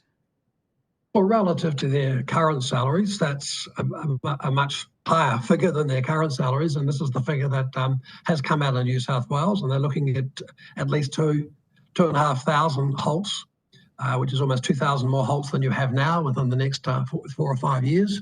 I certainly think that's attainable. I think it's going to require some work. It's going to require some consideration. I think there are credible opportunities to look at specialisms within halts, to look at collegial ways that people can put in applications for halts. I think that there is a lot we can learn from best in class, how to do this. And I think that's, as I mentioned earlier, this is not the time to blink on the quality, because I think these qualities are out there. But there's another big issue too in this area, in that there are no roles for halts. It's not built into the current system. And initially it was set up as a way of acknowledging the esteem. But as I talk to the halts, and I meet with them every year across the country, they are very keen to serve and work with others, not only in their school, but across schools. So one of the things that certainly I'll be looking at as part of the work with New South Wales is the potential roles. When you look in a current school at the moment, there are many people in many roles that may or may not be the most experienced teachers. Some of the expert teachers may prefer just to stay in the classroom. So I think how you work out what these potential roles are is also pretty critical to solving this problem. All right, I think that's an excellent point, that there is no actual role for halts in the system. It's kind of been plonked on top as a nice idea, but not actually integrated through our schools. I think that's an excellent point. One of the to move to a slightly different issues, one of the proposals that was put before us yesterday by Alpha Crucis College was an idea. They're working on an MBA specifically for education. So this is designed for people who actually do want to progress into a leadership role as an AP or a DP or as a principal eventually. But the idea of giving them some specific leadership training in education. What do you think about that? Well, with respect, there is probably 10,000 of those programs around the world at the moment. And I know many places have tried a straight MBA and it hasn't worked as the magic answer. Like, don't get me wrong, I'm a great fan that there is preparation that needs to be done for these roles. But let me take you to a slightly different point here. At the moment in Australia, we have professional standards for teachers and we have a professional standard for a leader. We have nothing in between. And one of the tasks that's being debated around the country at the moment that AITSL we're being tasked with is looking at that overlap about what the roles are, what the standards are for those who are becoming leaders. And I think this is a very healthy move. I quite frankly don't understand why we have 4 levels for teachers, only 1 for principals. Surely there are levels of being a principal in terms of the gradation of your expertise. And I think that would be a very healthy move if we move down that route. And if we did that, I think it would give a lot more clarity to the nature of the education and the professional development that leads to this. And Alpha Curious and other places who are offering these programs can anchor it in more. Here's the problem I've seen so often. We have some excellent teachers, we have some excellent school leaders, but sometimes they struggle with thinking about how they would provide evidence of their impact. That's where the universities can be particularly helpful to having that debate. Because when you provide evidence of your impact about your role as a parliamentarian, you can convince yourself, but it's harder to know how you're going to convince others. And that's one of the problems in our teaching profession, often as it's a very lonely profession, that debate doesn't happen as often. If courses are run around that notion of evidencing impact, evidencing expertise, I think that the tertiaries could play a really important role here. Yeah, that's a really interesting idea. I mean, sorry, I should just be clear that the MBA that they were proposing was specifically for education. So the idea being that there would be a leadership program designed for teachers who actually do want to take on a leadership role in education, and how they could kind of marry that together, which I think is a really interesting idea, especially given you say, I think that's really interesting when you said that they stay because of the students, but they leave because of the leaders, that's really what we need to address, and that crucial role of principals in providing that leadership for teachers. I've just got one final question for you, and then I'll pass to my colleagues, which was about, we've got land tight, which tests that teachers have the theory behind what they should have learned at university, but we really don't have, fundamentally, the whether someone's going to be a good teacher or not is actually going to be determined by their ability to teach, to be able to do the craft of teaching well. But we don't really have a way of testing that at the conclusion of a university degree. How do you think that we could make sure that, in the same way that we want our teachers to be excellent at theory, that they've actually got an understanding of the teaching craft? Because it strikes me that this is one of the few things that you pop out at the end of 4 years of teaching, and we close you off in a classroom and often leave you to your own devices without providing you that particular support. And surely that would be a reason why new teachers would be leaving as well. Well, I have good news for you. 2014 TMAG report came up with many recommendations, and I think one of the most powerful came out of that was the development of teaching performance assessments. That now is in place. Every of the 48 institutions across Australia, they all have teaching performance assessments, but even better news, all but 8, all the others are part of a consortium. For example, there's one based at the Australian Catholic University with, I think, about 18 different universities. The one based at the University of Melbourne is about 17 universities who collectively set the standards for each other. They then do a standard setting evaluation across the institutions based on the performance assessments that each of the students submit to their universities. So I would argue there is an assessment now for the first time in Australia. In fact, it's kind of ironic. For the first time, we have some common assessment across universities, and we have universities working across institutions setting the standards to attain success at being classroom ready. I think there are some issues with it, and the recent QUIT review pointed to some of those that we do need to improve that cross-moderation system and have national quality assurance. To demonstrate that we have some excellent teacher education programs and some excellent graduates. I know from it being in place now about 4 years that some institutions have dramatically improved as a consequence of the evidence from their teaching performance evaluations. I think it's a very, very healthy move. So no, there is a procedure now for doing this. I do think it needs to be fixed to get it absolutely correct, but I do think it can give a lot more confidence that when students are leaving the teacher education institutions, besides their training, besides their theory, besides their land type, there is evidence that they are classroom ready. Thanks very much, Professor Hadi. I've got a few other questions, but I might pass to my colleagues, and if we have more time at the end, then we'll come back to them. Thank you, Professor Hadi. It's Scott Fowler now, and I'll actually take up that point from the Honourable Courtney Hughes there as well. And you talk about in your submission some of the flexible teaching arrangements and initial teacher education arrangements and how they effectively get teachers more classroom ready as well. I just wanted to pick your brains in terms of what that did in terms of keeping retention of teachers in the early years in particular. Well, as Mr. Latham said earlier, the figures, particularly for the postgraduate course, have been declining over the last few years, primarily because students who are 26, 27 aren't prepared to give up 2 years of foregone earnings. So there was a move to look at more what people call the apprenticeship model. But I think the most exciting thing has happened in the last couple of years, started in Victoria, it's now moved to New South Wales and Queensland, the procurement model. And this model is where for instance, in your state and in my state, the state government puts out a bid and institutions apply for it. That, I think, gives them much more control and oversight and involvement in teacher education than any state has ever had before. And then people are then selected by the institution, but then they're placed by the government into sometimes hard to teach schools, sometimes in schools in need. Now, the early criticism is this is unfair, but the hardcore reality is that's where the majority of the graduating students go anyway. Then they're given support by the teacher education institution and by the school they're working in to work 50 or 60% of the time as a teacher. I want to go a step further. I think there's a serious problem with induction.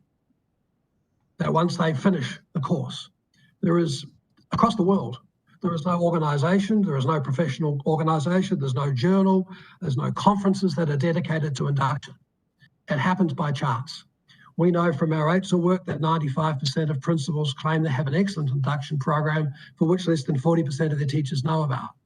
I think if the tertiary institutions could find ways, encouraged, financed, to follow their students for their first 2 years, we could reduce that induction problem. We could demonstrate to the IT institutions exactly what they need to do to prepare their students to be classroom ready.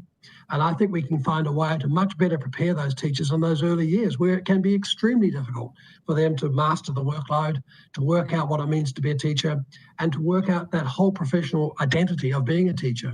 So those procurement models which have recently started, I have a lot of hope that as they get in place, as the state governments realise they have a lot more power over what happens to the students in that second year or maybe the final year of a 4-year degree, that for the first time, for example, organisations like yourselves can have a say where previously, because universities are federally funded, you've had less say in what happens in those courses. I think they're very powerful. Now, I do want to point out, they're not for all students. They're not for all schools. And so choosing and getting that right is pretty critical, and selection is pretty powerful. Thank you, Professor Haddy. And Professor Haddy, I want to thank you for your submission to the inquiry as well. I think it is effectively a step-by-step submission for us to go through all of the stages of that life cycle of teaching and what we can do in each area to be able to improve teacher retention and attraction. Just interested in terms of those stages of the life cycle, which one do you think has changed the most in recent years and which needs most focus from the state government, so to speak, at addressing some of those challenges? I think if you asked any teacher who has got 10 years experience out, how did you become a great teacher? They would answer because of what they did themselves. If a teacher spent $100,000 of their own money to improve the nature of their teaching, other than their family, who would notice? Teaching has been a lonely profession. It has been an individual profession where they have been, in a sense, independent contractors. People coming into the profession today don't want to do that. They've been brought up in a society where they're very collegial, they're very community-based, they want to work in teams, they want to work in groups. That's the biggest issue facing our profession as we move forward. If we don't solve that problem, we cannot afford to have a profession of lonely individuals, no matter how expert they are, moving forward. So that first 5 or 10 years where they're desperately keen to be collegial, that has to be solved. Otherwise, I think we're going to find an even greater exodus from our profession than we've ever seen. Thank you, Professor Haddy. And I think that if I remember some of your reflections in terms of, and maybe not from you directly to the inquiry, but from others in our inquiry into the outcomes-based budgeting and effective models in terms of education. I know that the co-teaching model, I think I remember from that one, was one that didn't have a high efficacy rating at that stage as well. So that, I take it, is not really a model for addressing that collegiality either, is it, in the space? Well, I've got to be careful there. So the co-teaching has a very low effect size because it hardly happens. You get 2 teachers in the room and one teacher does something and one teacher does something differently elsewhere. But if you have many of the current innovative learning environments where you've got 100 students in a class and 3 teachers, then you can find incredibly high effects from that because those teachers are forced to work together. They're forced to critique each other. They're forced to improve each other. And so those kind of models, I'd argue, are very successful. Now, they're not loved by all, but the evidence from the co-teaching is low often because it isn't co-teaching at all. It just happens to be 2 teachers who share a classroom. But when they do share, critique, and they do work in teams, and this goes back to the point that was raised earlier, that reflects dramatically on the ability of the principals and the school leaders to create that collegial environment within the school. And you can do that extremely well it costs, because you have to find time for those teachers to work with each other in the same classroom. You don't have to have all of them in a class of 100 kids and 3 teachers. But that whole notion of collegiality, I think, is a really critical thing we need to solve to attract people to stay in the profession, to build the expertise, and to maximise the impact on our kids. Thank you, Professor Haddy. I might turn now to the Honourable Anthony D. Adam. Thank you, Chair. And thank you, Professor Haddy, for your attendance. It's been much anticipated by this committee. We're all been exposed to the legend of John Haddy, and he's much cited in this forum by many stakeholders.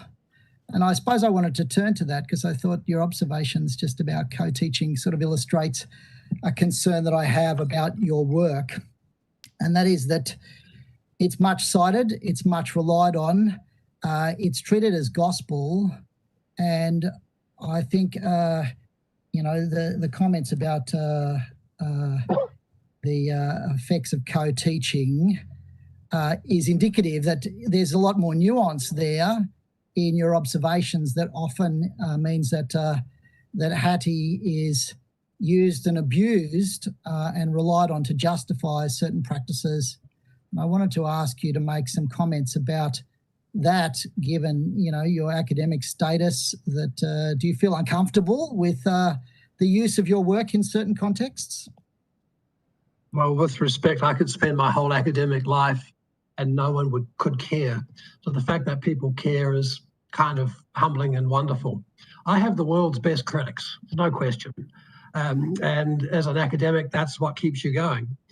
Yes, I do get misinterpreted, I do get misquoted, and I do take responsibility for that. And that's why I've written 60-odd books on visible learning over the last 10 years. Not that anyone notices, because they always go back to that original one and pick out some of the bits they like and they don't like. About 3 or 4 years ago, I found about 100 different criticisms of my work, and I wrote a document querying those. Some I agree with, and I've changed my mind. Many of them totally misunderstanding. Many of them reflect I've never even opened any of the books, but that's okay. Criticism is what thrives us in this business. But yes, I think sometimes I'm skeptical about things that I've claimed to have been said. I'm certainly distraught when people take my work, particularly PowerPoints, they include their own materials on it, completely contradictory, and put it up with my name on it. That's the price I pay, but that's why I'm ever vigilant. And in fact, I'm in the final processes, hopefully today or tomorrow, finishing a sequel to the 2008 book, updating it to 350 influences, around 400 million kids. And I know it's going to create another set of misunderstandings. So I welcome that you've given me the opportunity to say what I think, correct any of these comments. But in general, I think most have got the work right. I think 10, 20 years ago, schools would not have used evidence. They would have seen it as something you do in university. That has changed dramatically, not just because of what I've done, but many have done. I think it's a very healthy move to the future. I would hope departments and systems use a lot more evidence than they've ever done before. So in that sense, I do pay that price, but the benefits from it, I think, are much greater than that. But if there are any particular things you raise, often it is about the detail. Happy to do that. Well, I do want to kind of raise one issue, which is, obviously, one of your key sort of findings is that teacher quality is the greatest in-school effect. Right. And to a certain extent, that's created this narrative around, in the public debate, around trying to improve teacher quality. And in some respects, it sends a message to our existing teacher workforce that they're inadequate or that they're not up to scratch. And I suppose the other thing that it's contributed to is an increasing pressure from policymakers to micromanage teachers' work in schools. And a lot of the pressure, the work intensification, is being derived from the system level accountability requirements directed towards raising teacher quality. And I wanted to know, well, do you take some responsibility for that work intensification that's flowed from the use of your work to place this additional pressure on teachers? Well, firstly, go back to your first comment that the biggest in-school effect is teacher quality. I don't see how you can possibly draw a line from that to say that therefore the teaching quality is low. It doesn't work that way. The biggest issue is the within-school variance among teacher impact, much greater than our between-school impact. But that means that there is variance. There is variance between extremely excellent and not so excellent teachers. And certainly what drives me as I travel the world now, both Australia and around the world, is I see so many excellent teachers out there in the system. So the fact that the focus is on teacher quality, you can turn it on its head and say, isn't it wonderful that we're getting the impacts we are in our school system as majorly a function of quality teaching? So I would question your assumption that because my work has highlighted teacher quality, ergo, that means that quality isn't good. That's just not the case. Could it be better? Yes, we always want to improve every teacher.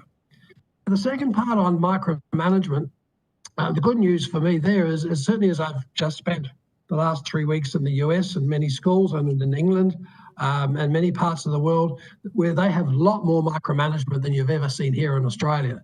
And I'm not a great fan of that over micromanagement because I think it takes away the kind of expertise that we want. And, and my jargon, sir, it's all about that evaluative thinking, how you make evaluative judgments in the moment, in the classroom that really matter. And micromanagement can get in the way of that.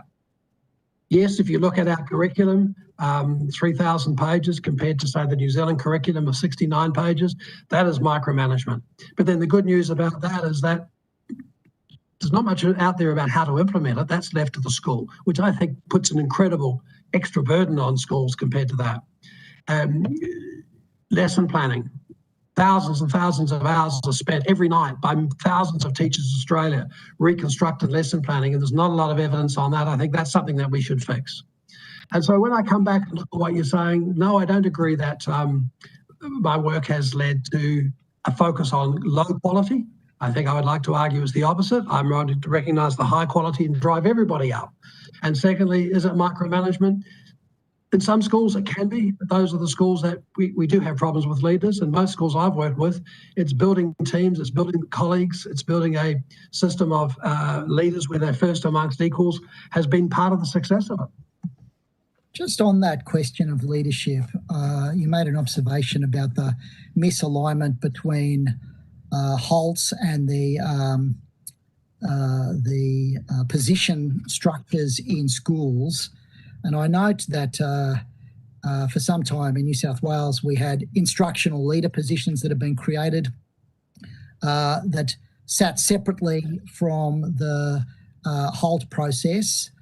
And recently, the government have created a whole host of new assistant principal curriculum instruction and supplanted those instructional leaders.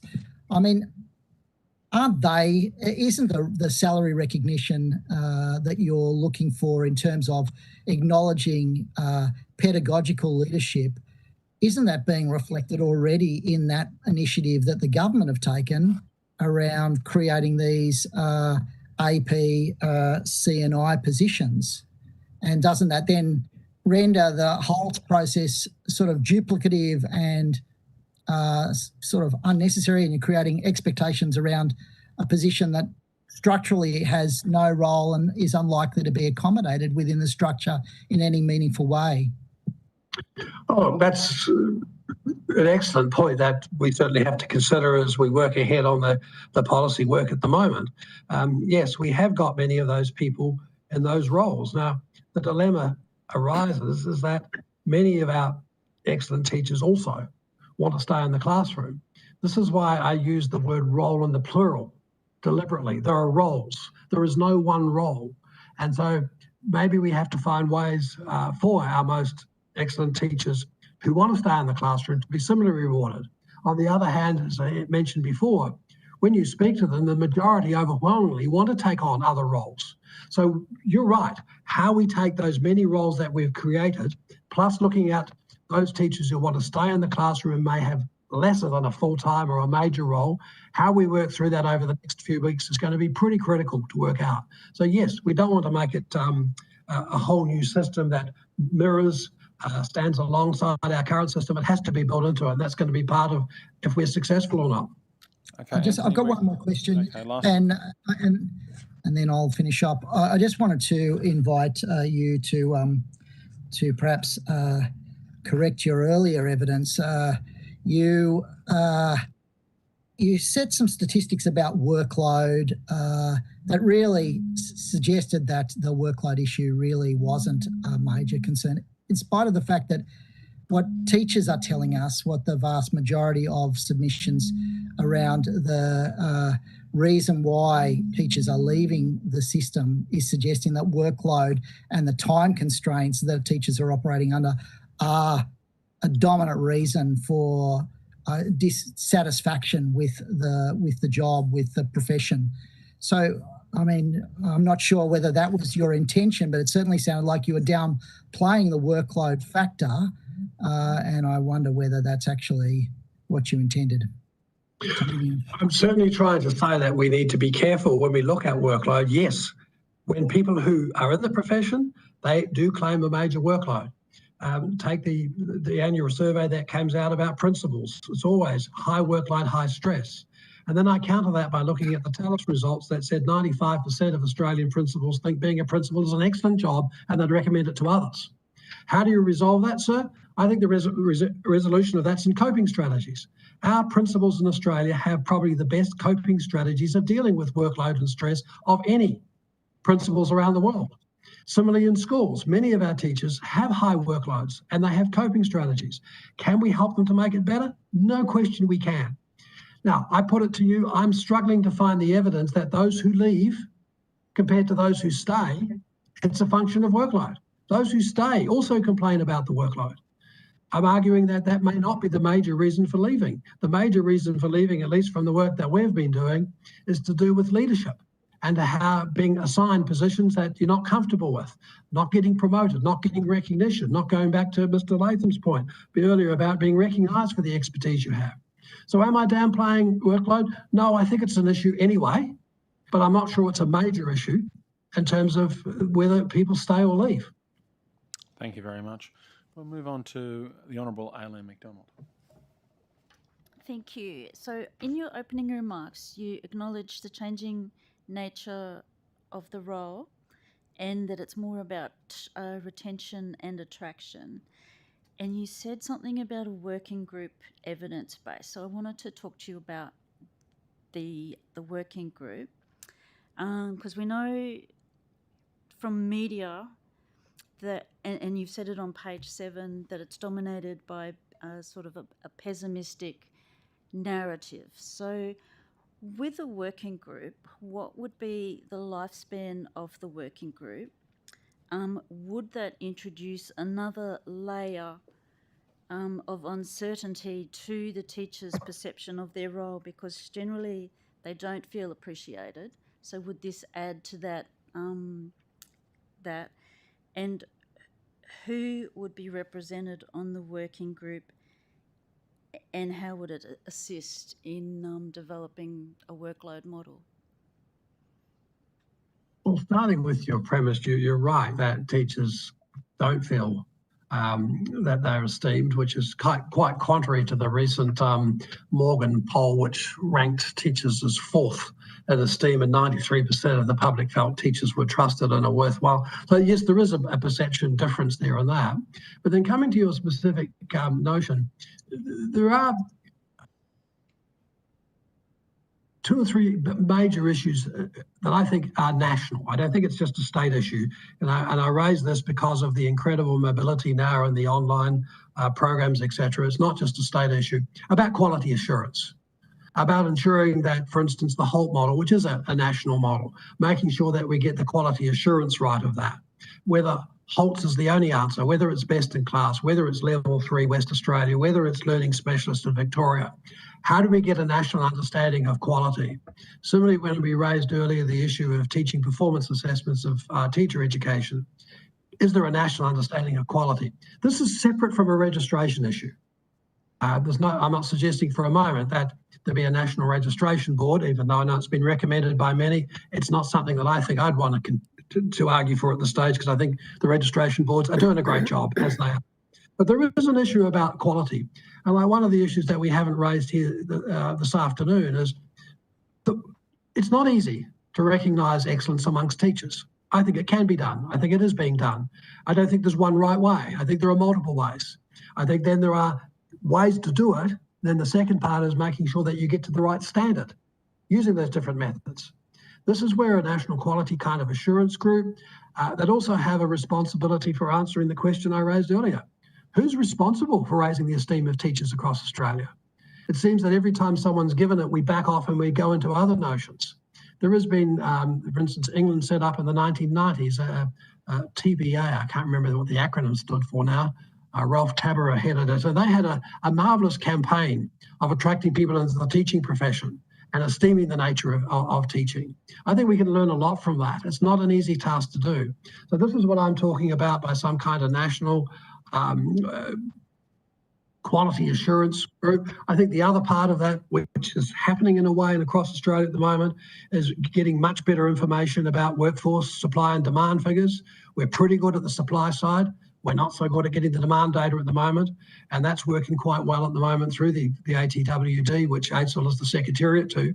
And I could see a similar national quality assurance group headed by Ministerial Council, which perhaps AITSL could be the secretariat to, that could raise issues of quality, making sure that it's there, it's present. And those many, many teachers and leaders in our current system and teacher education programs in our current system that meet those standards of excellence, that's what should drive the conversation. We are very good at education at finding problems and fixing it. We are not very good at finding excellence and scaling it.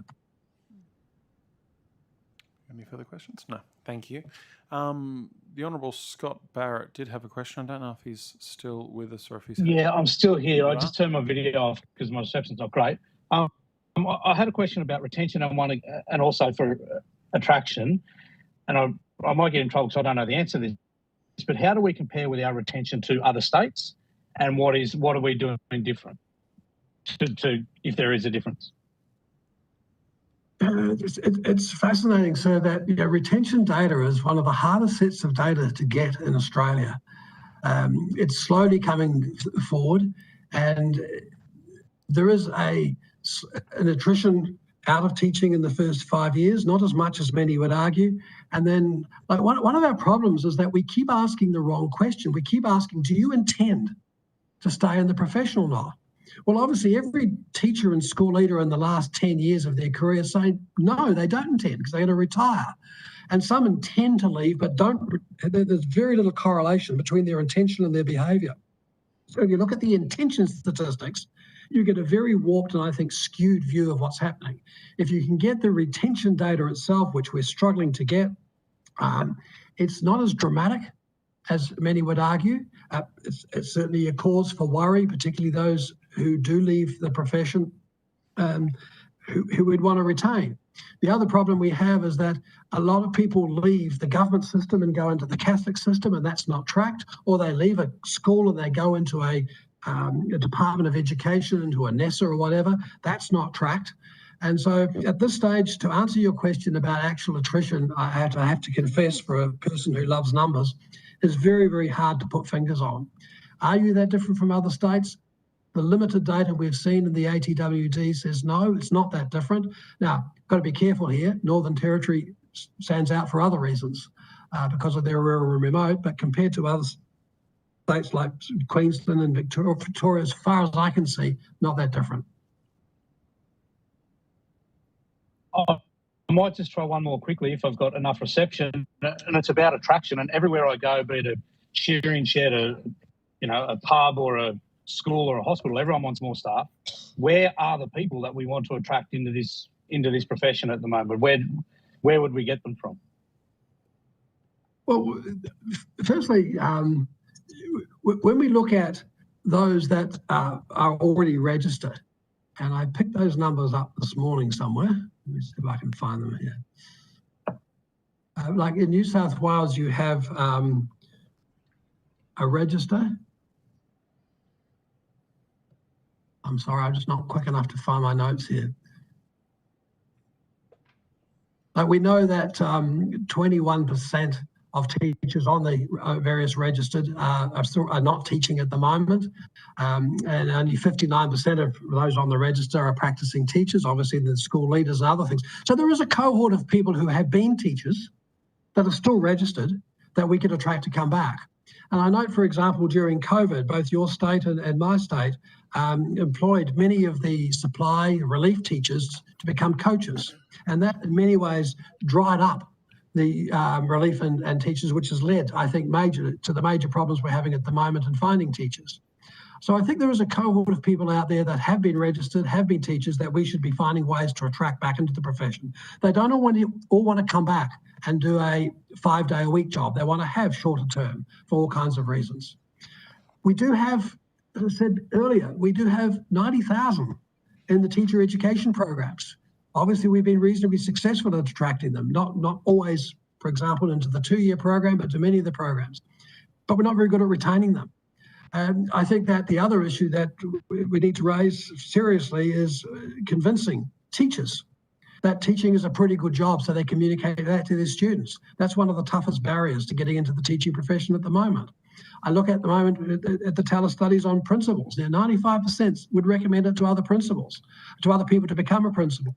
I think there's a lot of work we should be doing with teachers to make them the best advertisements for becoming a teacher, particularly those adults, those highly accomplished, those best in class. They're doing a stunning job. And going back to an earlier statement, if every now and then we stopped and told them that they're doing a stunning job, maybe we could start to turn this problem around. Thank you very much, Professor Haddy. I think on that note, it's a good time for us to end. And that brings, of course, your session this afternoon with us to a close. And I want to thank you very much for being so generous with your time in appearing before this inquiry and the submission you've made. If there were any questions you took on notice, I don't recall there being any. You've got 21 days to be able to answer those, and members of the committee may be able to put forward questions in writing to you following the committee as well on notice for response to. That brings our hearing for today to a close. Thank you everyone for joining us, and committee members, we may stay online for a quick deliberative